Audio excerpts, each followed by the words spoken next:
जी का खालसा वाहिगुरु जी की फतेह। पतत पावन भगत वत्सल कृपा निधान जुगो जुग अटल। प्रगट गुरां की देह प्रतख हार। धन धन सतगुरु श्री गुरु ग्रंथ साहिब महाराज जी दी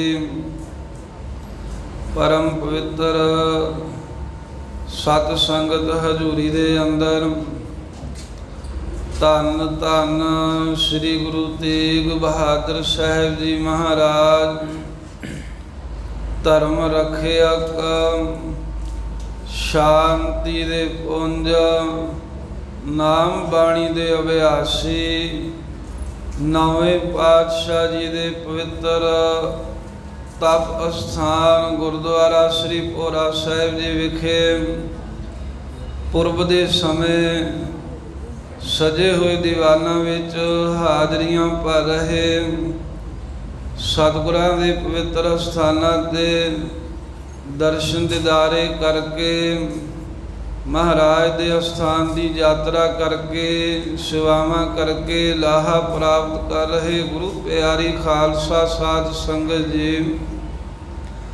सतगुरु तेग बहादुर साहब महाराज जी ने बहुत ही रहमत बहुत ही बख्शिश की है जो आपां नूं ये जोड़ मेलिਆਂ ਦੇ दर्शन दीदारे बख्शिश कीते ਹਨ। जिथे आप संगतां अमावस ਦੇ ਦਿਹਾੜੇ ਦੇ ਸਮੇਂ सतगुरां दे चरणों ते हाजरियां भर रहे हो उथे सिख वास्ते अज दा बहुत ही वड्डा दिन है। धन धन श्री गुरु ग्रंथ साहिब महाराज जी दा 416वां पहला प्रकाश दिहाड़ा शरधा भावना दे शायद पंथ मना रहा है। साध संगत जी पहले प्रकाश की खुशी जिहड़ी है वो सिख दे मन विच बहुत ही होनी चाहिए। उहदा कारण की है वेखो सूरज चढ़े तो चानण तां भावें सारा दिन ही रहिंदा है, सारा दिन चानण रहिंदा क्योंकि चानण च सब कारज हो सकते हैं। रात दे समय तां चोर जार मंदकर्मी लोग ही रात की उडीक करते हैं। उल्लू नूं सूरज का चानण ही चंगा लगता वो रात का हनेरा चाहुंदा है। पर जिन्ने भी कारजां वाले मनुख ने जी जंतु हन वो सारे ही बड़ी बेसबरी दे नाल रात बतीत हो जाण दा इंतजार करते ने ते सूरज की उडीक करते ने। ते जदों साध संगत सूरज चढ़दा है ਜਦੋਂ ਉਹਦਾ ਪਹਿਲਾ ਪ੍ਰਕਾਸ਼ ਧਰਤੀ ਤੇ ਪੈਂਦਾ ਏ ਚਿੜੀ ਚੌਕੀ ਫੁੱਟੀ ਵਗਨ ਬਹੁਤ ਤਰੰਗ ਅਚਰਜ ਰੂਪ ਸੰਤਨ ਰਚੈ ਨਾਨਕ ਨਾਮ ਹੈ ਰੰਗ। ਉਸ ਵੇਲੇ ਫਿਰ ਪੰਛੀ ਵੀ ਆਪੋ ਆਪਣੀ ਬੋਲੀ ਦੇ ਵਿੱਚ ਚਹਿਕਦੇ ਨੇ। ਮਹਾਤਮਾ ਲੋਕ ਵੀ ਸੂਰਜ ਦੀਆਂ ਪਹਿਲੀਆਂ ਕਿਰਨਾਂ ਪੈਣ ਤੋਂ ਬੜੇ ਆਨੰਦ ਦੇ ਵਿੱਚ अचरजी परमेश्वर की बंदगी के रंग में रंगे जाते हैं। सारी बनस्पति के सूरज के पहले प्रकाश का असर होंदा सब तो ज़्यादा असर कमल ते होंदा है। रात वो मुंदिया रहिंदा है सूरज के प्रकाश पैण दे सारी खिड़ जाता है। इस तरह ही गुरु साहिब जी की बाणी की है गुरबाणी इस जग मह चानण कर्म वसै माने आए गुरबाणी जिहड़ी है ये सूरज दी ने आई है। जिवें सूरज दीयां किरणां सूरज तो वख नहीं हन इवें गुरबाणी जो है ये ज्ञान स्वरूप किरणां ने ते सूरजां दा सूरज परमेश्वर है। जदों परमेश्वर की कृपा हुंदी है गुरबाणी ज्ञान दीयां किरणां ਜਦੋਂ ਸਿੱਖਾਂ ਦੇ ਕਮਲ ਵਰਗੇ ਹਿਰਦਿਆਂ 'ਤੇ ਪੈਂਦੀਆਂ ਨੇ ਸਿੱਖ ਰੂਪੀ ਕਮਲ ਖਿੜ ਜਾਂਦਾ ਸੰਗਤ ਰੂਪੀ ਕਮਲ ਦੀਆਂ ਬਗੀਚੀਆਂ ਖਿੜ ਜਾਂਦੀਆਂ ਨੇ। ਅੰਦਰ ਜਿਹੜੇ ਕਾਮ ਕ੍ਰੋਧ ਆਦਿਕ ਚੋਰ ਬੈਠੇ ਸਨ ਉਹ ਭੱਜ ਜਾਂਦੇ ਨੇ ਭਾਵ ਉਹਨਾਂ ਦਾ ਪ੍ਰਭਾਵ ਮੁੱਕ ਜਾਂਦਾ ਹੈ ਤੇ ਈਰਖਾ ਰੂਪੀ ਉੱਲੂ ਜਿਹੜਾ ਹੈ ਉਹ ਵੀ ਸ਼ਾਂਤ ਹੋ ਕੇ ਇੱਕ ਪਾਸੇ ਬੈਠ ਜਾਂਦਾ ਗੁਰਬਾਣੀ ਦੇ ਗਿਆਨ ਦਾ ਸਦਕਾ। ਤੇ ਸਤਿਗੁਰੂ ਗ੍ਰੰਥ ਸਾਹਿਬ ਮਹਾਰਾਜ ਜੀ ਦੀ ਗੁਰਬਾਣੀ ਦਾ ਜੋ ਅੱਜ ਪਹਿਲਾ ਪ੍ਰਕਾਸ਼ ਦਿਹਾੜਾ ਏ ਇਸ ਪ੍ਰਕਾਸ਼ ਦਿਹਾੜੇ ਦੀ ਸਿੱਖ ਨੂੰ ਬਹੁਤ ਹੀ ਖੁਸ਼ੀ ਹੋਣੀ ਚਾਹੀਦੀ ਹੈ ਵੀ ਉਹ ਅੱਜ ਦਾ ਦਿਨ ਸੀ ਜਿੱਦਣ ਮਹਾਰਾਜ ਸਾਹਿਬ ਨੇ ਸਾਡੇ ਸਤਿਗੁਰਾਂ ਦੀ ਬਾਣੀ ਨੂੰ ਇਕੱਤਰ ਕਰਕੇ ਤੇ ਸਾਡੀ ਕਲਿਆਣ ਦੇ ਹਿੱਤ ਅੱਜ ਤੋਂ 416 ਸਾਲ ਪਹਿਲਾਂ ਪ੍ਰਗਟ ਰੂਪ ਵਿੱਚ ਹਰਿਮੰਦਰ ਸਾਹਿਬ ਸਥਾਪਨ ਕੀਤਾ। ਸੋ ਸਤਿਗੁਰੂ ਗ੍ਰੰਥ ਸਾਹਿਬ ਮਹਾਰਾਜ ਜੀ ਦਾ ਜਦੋਂ ਉਦੋਂ ਪੋਥਾ ਸਾਹਿਬ ਵੀ ਕਹਿੰਦੇ ਸਨ, ਪੋਥੀ ਸਾਹਿਬ ਵੀ ਕਹਿੰਦੇ ਸਨ, ਸ੍ਰੀ ਗ੍ਰੰਥ ਸਾਹਿਬ ਵੀ ਕਹਿੰਦੇ ਸਨ। ਇਹ ਗੁਰਬਾਣੀ ਦਾ ਮਹਾਰਾਜ ਨੇ ਪ੍ਰਕਾਸ਼ ਕੀਤਾ ਸੱਚਖੰਡ ਸ੍ਰੀ ਹਰਿਮੰਦਰ ਸਾਹਿਬ ਵਿਖੇ। ਤੇ ਇੱਕ ਹੋਰ ਸਾਧ ਸੰਗਤ ਜੋ ਪ੍ਰਕਾਸ਼ ਹੈ ਨਾ ਮਹਾਰਾਜ ਨੇ ਕੀਤਾ, ਇਹ 1661 ਬਿਕਰਮੀ ਭਾਦਰੋਂ ਸੁਦੀ ਏਕਮ ਨੂੰ ਕੀਤਾ। ਭਾਦਰੋਂ ਵਧੀ ਨੂੰ ਵੀ ਕਰ ਸਕਦੇ ਸਨ। ਭਾਦਰੋਂ ਸੁਦੀ ਤੋਂ ਭਾਵ ਹੈ ਜਿਸ ਦਿਨ ਚੰਦਰਮਾ ਦਾ ਪ੍ਰਕਾਸ਼ ਸ਼ੁਰੂ ਹੁੰਦਾ ਹੈ। ਜਿਹੜੀ ਵਧੀ ਹੈ ਇਹ ਪੁੰਨਿਆਂ ਤੋਂ ਬਾਅਦ ਸ਼ੁਰੂ ਹੁੰਦੀ ਹੈ, ਜਿਹੜੀ ਸੁਦੀ ਹੈ ਇਹ ਮੱਸਿਆ ਤੋਂ ਬਾਅਦ ਸ਼ੁਰੂ ਹੁੰਦੀ ਹੈ। 15 ਦਿਨਾਂ ਦਾ ਇਹ ਪੱਖ ਹੈ ਇੱਕ। ਤੇ ਸਤਿਗੁਰੂ ਸਾਹਿਬ ਜੀ ਨੇ ਭਾਦਰੋਂ ਸੁਦੀ ਏਕਮ ਨੂੰ ਸ੍ਰੀ ਗੁਰੂ ਗ੍ਰੰਥ ਸਾਹਿਬ ਜੀ ਦਾ ਪਹਿਲਾ ਪ੍ਰਕਾਸ਼ ਕੀਤਾ ਵੀ ਜਿਵੇਂ ਸਹਿਜੇ ਹੁਣ ਚੰਦਰਮਾ ਦਾ ਪ੍ਰਕਾਸ਼ ਵੱਧਦਾ ਜਾਵੇਗਾ, ਇਸੇ ਪ੍ਰਕਾਰ ਇਹ ਸ੍ਰੀ ਗੁਰੂ ਗ੍ਰੰਥ ਸਾਹਿਬ ਜੀ ਦਾ ਪ੍ਰਕਾਸ਼ ਫੈਲੇਗਾ ਤੇ ਗੁਰਸਿੱਖਾਂ ਦੇ ਮਨ ਦੇ ਹਨੇਰੇ ਦੂਰ ਕਰੇਗਾ, ਅਗਿਆਨਤਾ ਦਾ ਹਨੇਰਾ ਦੂਰ ਕਰੇਗਾ। ਐਸੀ ਮਹਾਰਾਜ ਨੇ ਬਖਸ਼ਿਸ਼ ਕੀਤੀ। ਹੁਣ ਇਸ ਰੂਪ ਦੀ ਬਾਣੀ ਇਕੱਤਰਤਾ ਕਰਨ ਦਾ ਕਾਰਨ ਕੀ ਬਣਿਆ? ਗੁਰੂ ਨਾਨਕ ਦੇਵ ਮਹਾਰਾਜ ਸਾਹਿਬ ਜੋ ਬਾਣੀ ਉਚਾਰਦੇ ਸਨ ਉਹ ਆਪਣੇ ਨਾਲ ਲਿਖ ਕੇ ਪੋਥੀ ਦੇ ਰੂਪ ਵਿੱਚ ਸੰਭਾਲ ਕੇ ਰੱਖੀ। ਗੁਰਿਆਈ ਦੇਣ ਵਾਲੇ ਉਹਨਾਂ ਨੇ ਗੁਰੂ ਅੰਗਦ ਸਾਹਿਬ ਜੀ ਨੂੰ ਦੇ ਦਿੱਤੀ ਪੋਥੀ ਸਾਹਿਬ। ਗੁਰੂ ਅੰਗਦ ਸਾਹਿਬ ਜੀ ਨੇ ਜੋ ਸ਼ਲੋਕ ਲਿਖੇ ਉਹ ਮਹਾਰਾਜ ਸਾਹਿਬ ਜੀ ਨੇ ਸੰਭਾਲ ਕੇ ਰੱਖੇ। ਗੁਰਿਆਈ ਦੇਣ ਵੇਲੇ ਤੀਸਰੇ ਪਾਤਸ਼ਾਹ ਨੂੰ ਬਖਸ਼ ਦਿੱਤੇ।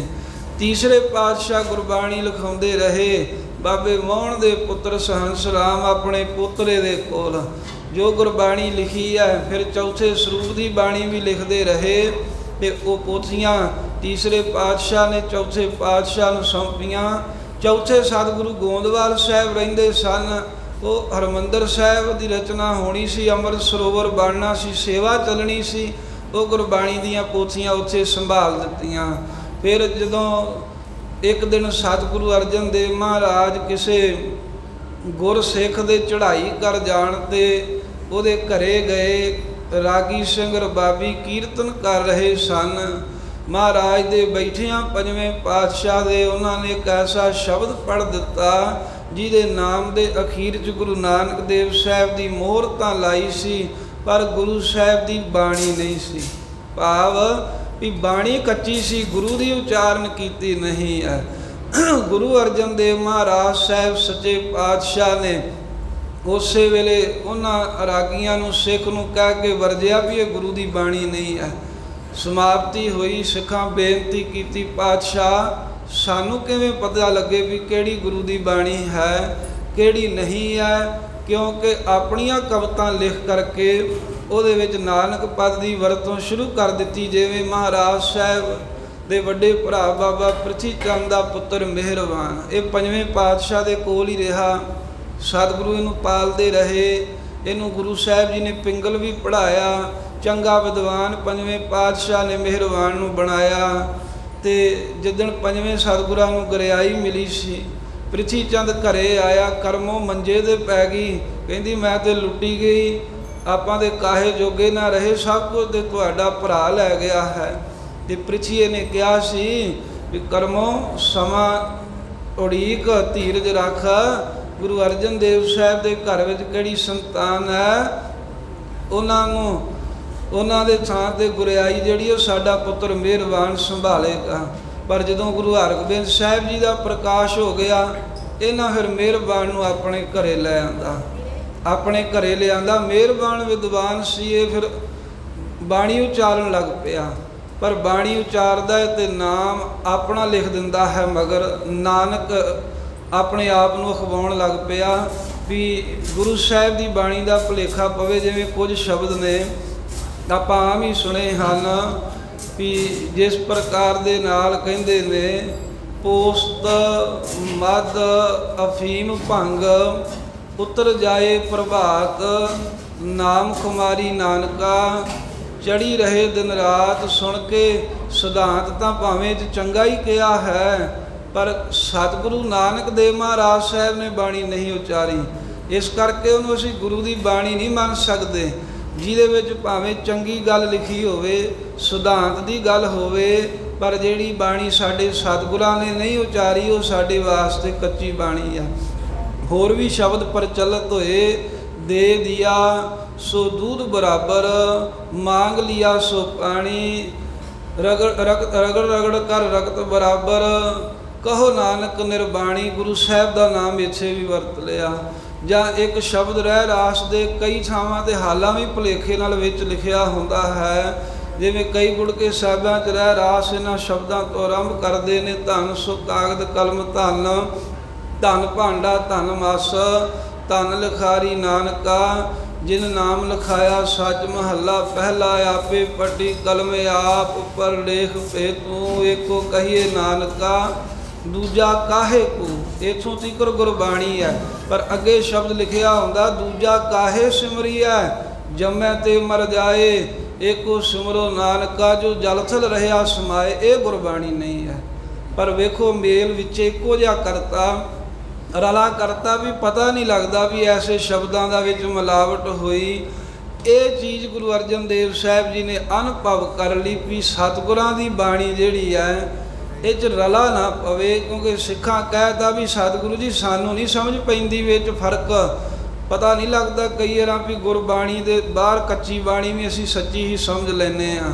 ਇੱਕ ਤਾਂ ਮਹਾਰਾਜ ਨੇ ਗੁਰਬਾਣੀ ਦਾ ਰਲੇਵਾਂ ਨਾ ਪਵੇ, ਇਸ ਕਰਕੇ ਗੁਰਬਾਣੀ ਇਕੱਤਰ ਕਰਨ ਲਈ ਹੁਕਮਨਾਮੇ ਲਿਖ ਭੇਜੇ, ਜਿਹੜੇ ਸਿੱਖ ਦੇ ਕੋਲ ਗੁਰੂ ਨਾਨਕ ਸਾਹਿਬ ਤੋਂ ਲੈ ਕੇ ਜਿਸ ਵੀ ਗੁਰੂ ਸਾਹਿਬ ਦਾ ਬਖਸ਼ਿਆ ਹੋਇਆ ਕੋਈ ਲਿਖਿਆ ਸ਼ਬਦ ਹੈ ਉਹ ਲੈ ਕੇ ਅੰਮ੍ਰਿਤਸਰ ਸਾਹਿਬ ਪਹੁੰਚੇ। ਅਸੀਂ ਉਤਾਰਾ ਕਰਕੇ ਉਹਦੀ ਅਮਾਨਤ ਉਹਨੂੰ ਵਾਪਸ ਦੇ ਦਿਆਂਗੇ ਜੋ ਬਖਸ਼ਿਸ਼ ਰੂਪ ਵਿੱਚ ਮਿਲੀ ਹੈ। ਸਿੱਖਾਂ ਨੂੰ ਵੀ ਹੁਕਮਨਾਮੇ ਚਲੇ ਗਏ।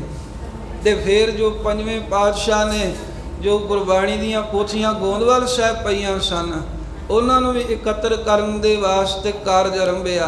ਕਿਉਂਕਿ ਸਾਧ ਸੰਗਤ ਜੀ ਜਿਵੇਂ ਪਹਿਲਾਂ ਜ਼ਿਕਰ ਕੀਤਾ, ਇੱਕ ਤਾਂ ਕਾਰਨ ਇਹ ਹੈ ਗੁਰਬਾਣੀ ਇਕੱਤਰ ਕਰਨ ਦਾ ਵੀ ਰਲੇਵਾਂ ਨਾ ਪਵੇ, ਬਾਣੀ ਨਰੋਲ ਰਹੇ।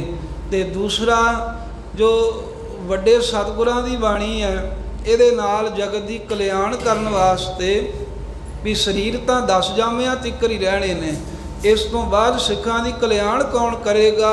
ਉਹ ਗੁਰੂ ਸ਼ਬਦ ਅਗਵਾਈ ਕਰੇ। ਗੁਰ ਸ਼ਬਦ ਨੂੰ ਮੱਥਾ ਟੇਕ ਕੇ ਸਿੱਖ ਆਪਣਾ ਜੀਵਨ ਸਵਾਰਨ। ਗੁਰੂ ਅਰਜਨ ਸਾਹਿਬ ਜੀ ਨੇ ਦੂਸਰਾ ਇਹ ਕਾਰਨ ਜਾਣ ਕੇ ਉਦਮ ਆਰੰਭਿਆ। ਅਤੇ ਤੀਜੀ ਸਭ ਤੋਂ ਵੱਡੀ ਅਹਿਮ ਗੱਲ ਹੈ, ਜਿੰਨੇ ਵੀ ਦੁਨੀਆ ਦੇ ਧਰਮ ਨੇ, ਹਰ ਇੱਕ ਧਰਮ ਦਾ ਸਾਧ ਸੰਗਤ ਆਧਾਰ ਉਹਦੇ ਧਰਮ ਗ੍ਰੰਥ ਨੇ। ਜਿਵੇਂ ਕਿਸੇ ਵੀ ਮਕਾਨ ਅਤੇ ਕਿਸੇ ਵੀ ਦਰਖਤ ਦਾ ਆਸਰਾ ਕੀ ਹੈ? ਮਕਾਨ ਦਾ ਆਸਰਾ ਉਹਦੀ ਨੀਂਹ ਹੈ। ਨੀਂਹ ਤੋਂ ਬਿਨਾਂ ਮਕਾਨ ਕਾਹਦਾ? ਕੋਈ ਵੀ ਦਰਖਤ ਹੈ ਉਹਦਾ ਮੁੱਢ ਉਹਦਾ ਆਸਰਾ ਹੈ। ਮੁੱਢ ਤੋਂ ਬਗੈਰ ਦਰਖਤ ਕਿਵੇਂ ਹੋ ਸਕਦਾ ਹੈ? ਇਵੇਂ ਧਰਮ ਦੀ ਨਹੀਂ ਧਰਮ ਗ੍ਰੰਥ ਹੁੰਦੇ ਨੇ।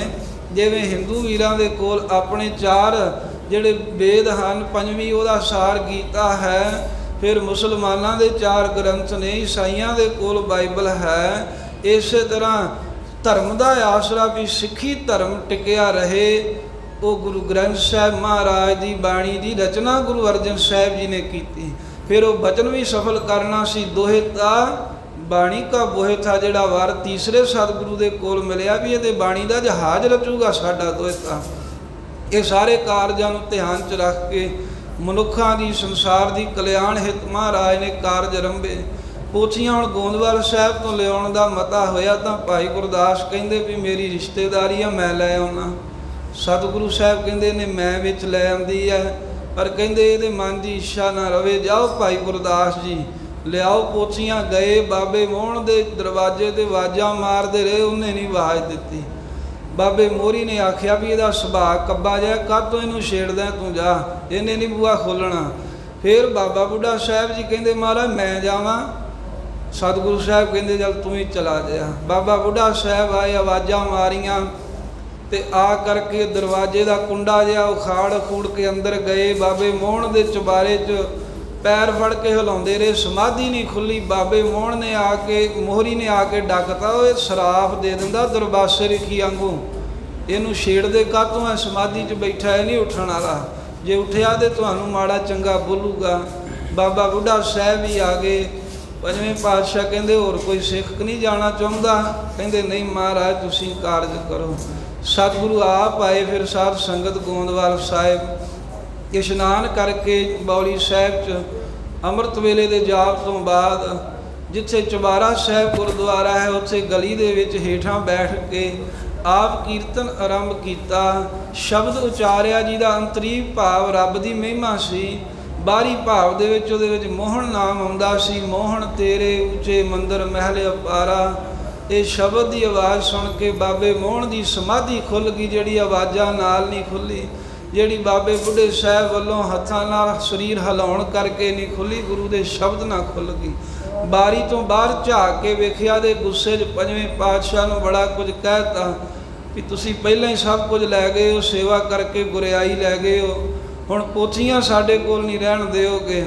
महाराज फिर भी वडियाई दे वचन कहिंदे रहे। जदों 3 पदे संपूर्ण हो गए, बाबा मोहन जो आप हाथ जोड़ के सतगुरां दे अगे खड़ गया, कहन लगा भी सतगुरु जी पोथियां तो मैं दे दूँगा, पर मेरी भी एक शर्त है। क्योंकि सतगुरु जी बाबे मोहन नूं पैरीं हथ नहीं सी लाउण दिंदे, रिश्ते च मामा भी है तो बजुर्ग वड्डा भी है। तो पातशाह जी ये बेनती है भी मैनू अपने चरणों के मत्था टेक लैण दो, फिर मैं पोथियां देंगा। उसका कारण ये भी सी क्योंकि जो तीसरे पातशाह ने कहा सी भी गुरु रामदास जी नूं मत्था टेक, सारे मत्था टेकता, मोहन बाबे ने नहीं टेकिया। गुरु साहब ने आख्या तेन शांति मिलू, कदे नहीं साडा बचन नहीं मन्निया। डर के फिर पुछया सी महाराज ऐदां अशांति रहूँ? कहंदे पंजवें स्वरूप जदों आउणगे वो तेनू शांति बख्शणगे। तो इस करके बाबे मोहन ने कहा महाराज मैनू मत्था टेक लैण दो ताकि मेरे हिरदे नूं शांति आवे। नमस्कार कीती। फिर उस वेले पोथियां महाराज साहब नूं पहले 4 सतगुरां दी गुरबाणी दियां पंजवें पातशाह नूं देण नूं तैयार होए। चौथा पदा संपूर्ण किया। गुरां कहा भी पालकी साहब का प्रबंध करो, गुरबाणी विच सुभाएमान करके लिजाणी है। तुरन लगे सिख 2 पालकियां लै आए। महाराज ने पूछा भी ये 2 पालकियां कादे वास्ते? कहंदे सतगुरु जी एक गुरबाणी दियां पोथियां वास्ते, दूसरी तुहाडे बैठण वास्ते।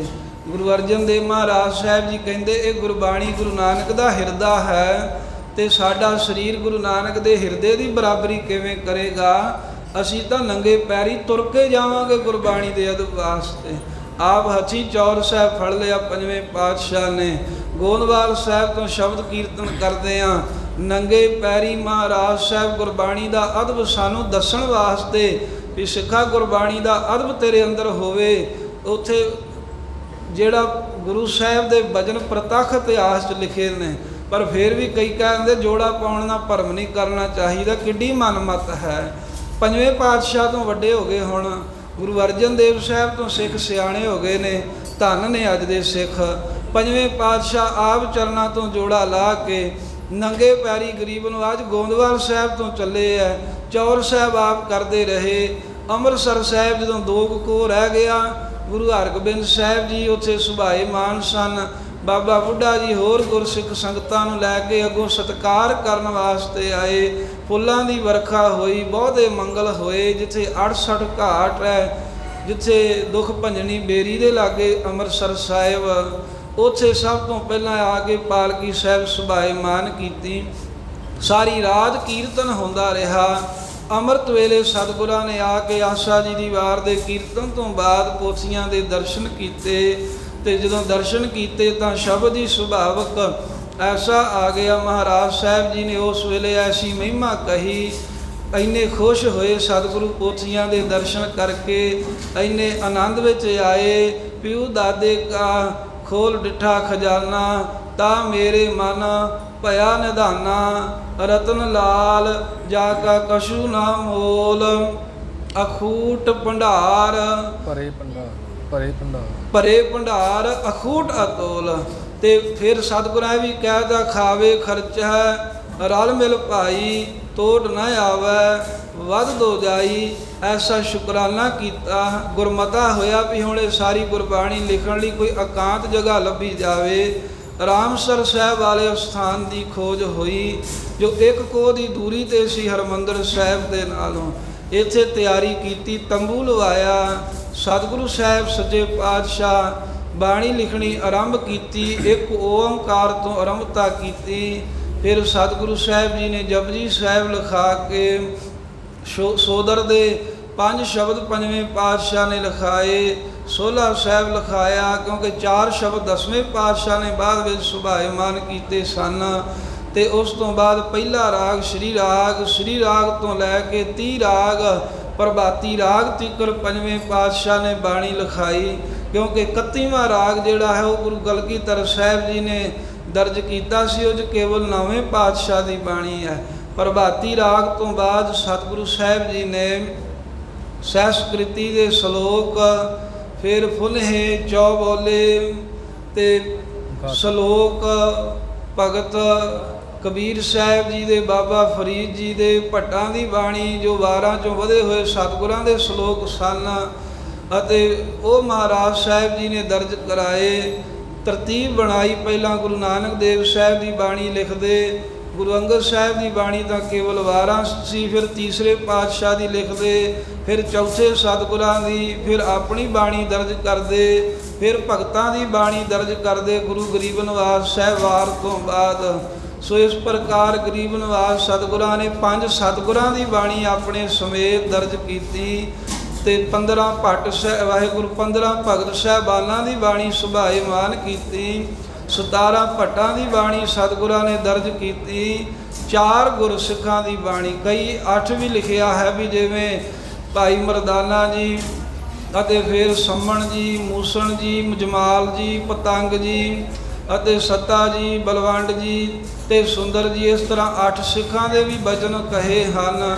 ਮੁੱਖ ਰੂਪ ਦੇ ਵਿੱਚ 4 ਪ੍ਰਚਲਿਤ ਜ਼ਿਆਦਾ ਸਿੱਖ ਮੰਨਦੇ ਨੇ, ਭਾਈ ਮਰਦਾਨਾ ਜੀ, ਸੱਤਾ ਬਲਵੰਡਾ ਜੀ ਤੇ ਬਾਬਾ ਸੁੰਦਰ ਜੀ। ਇਵੇਂ ਗਰੀਬ ਨਿਵਾਸ ਸਤਿਗੁਰੂ ਸਾਹਿਬ ਜੀ ਨੇ ਇਹ ਪਵਿੱਤਰ ਗੁਰਬਾਣੀ ਦੀ ਸਮਾਪਤੀ ਕੀਤੀ ਰਾਗਮਾਲਾ ਤੀਕਰ। ਤੇ ਜਦੋਂ ਸੰਪੂਰਨਤਾ ਹੋਈ ਤੇ ਸਾਰੀ ਤਿਆਰੀ ਹੋ ਗਈ, ਹਰਿਮੰਦਰ ਸਾਹਿਬ ਵਿੱਚ ਪ੍ਰਕਾਸ਼ ਕਰਨ ਤੋਂ ਪਹਿਲਾਂ 5ਵੇਂ ਪਾਤਸ਼ਾਹ ਨੇ ਬਾਬਾ ਬੁੱਢਾ ਸਾਹਿਬ ਨਾਲ ਗੁਰਮਤਾ ਕੀਤਾ ਵੀ ਇਹ ਪਾਵਨ ਗ੍ਰੰਥ ਦਾ ਪ੍ਰਕਾਸ਼ ਕਿੱਥੇ ਕਰਨਾ ਚਾਹੀਦਾ।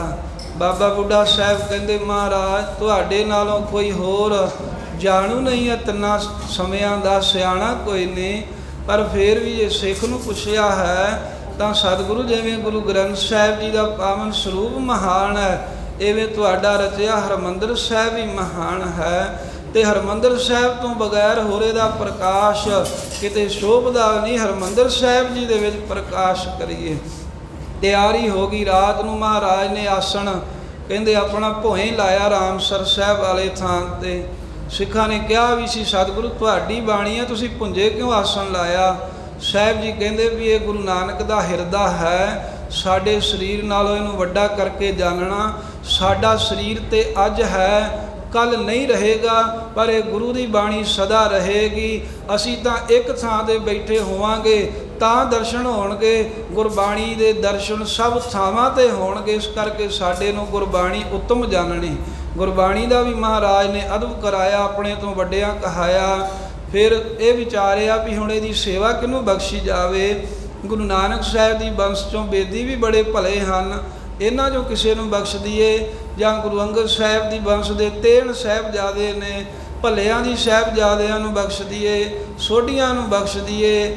ਤਾਂ ਫਿਰ ਮਹਾਰਾਜ ਦੇ ਮਨ 'ਚ ਇਹ ਗੁਰਮਤਾ ਆਇਆ ਵੀ ਜੇ ਇਹਨਾਂ ਨੂੰ ਸੇਵਾ ਦਿੱਤੀ, ਇਹਨਾਂ ਨੇ ਜਾਣਨਾ ਵੀ ਸਾਡੇ ਬਜ਼ੁਰਗਾਂ ਦੀ ਬਾਣੀ ਹੈ ਤੇ ਉਹਨਾਂ ਅਦਬ ਨਹੀਂ ਕਰਨਗੇ ਤੇ ਇਹ ਸਿੱਖ ਨੂੰ ਹੀ ਬਣਦੀ ਹੈ। ਫਿਰ ਬਾਬਾ ਬੁੱਢਾ ਸਾਹਿਬ ਨਾਲੋਂ ਵੱਡਾ ਸਿੱਖ ਸਤਿਗੁਰਾਂ ਨੂੰ ਉਸ ਵੇਲੇ ਹੋਰ ਕੋਈ ਨਜ਼ਰੀ ਨਹੀਂ ਆਇਆ। ਸਤਿਗੁਰਾਂ ਨੇ ਗੁਰਮਤਾ ਕੀਤਾ ਵੀ ਬਾਬਾ ਬੁੱਢਾ ਸਾਹਿਬ ਜੀ ਨੂੰ ਹੀ ਇਹ ਪਾਵਨ ਸੇਵਾ ਗੁਰੂ ਗ੍ਰੰਥ ਸਾਹਿਬ ਜੀ ਦੇ ਪ੍ਰਕਾਸ਼ ਜੀ ਬਖਸ਼ੀ ਜਾਵੇ। ਅੰਮ੍ਰਿਤ ਵੇਲਾ ਹੋਇਆ। ਨਿਤਨੇਮ ਤੋਂ ਬਾਅਦ ਸਤਿਗੁਰੂ ਸਾਹਿਬ ਜੀ ਨੇ ਕਿਹਾ ਬਾਬਾ ਬੁੱਢਾ ਸਾਹਿਬ ਜੀ ਪਾਵਨ ਸਰੂਪ ਆਪਣੇ ਸੀਸ ਤੇ ਸੁਭਾਇਮਾਨ ਕਰੋ। ਭਾਈ ਗੁਰਦਾਸ ਜੀ ਨੇ ਛਤਰ ਪਕੜਿਆ ਅਤੇ ਗੁਰੂ ਅਰਜਨ ਦੇਵ ਮਹਾਰਾਜ ਸਾਹਿਬ ਆਪ ਚੌਰ ਲੈ ਲਿਆ।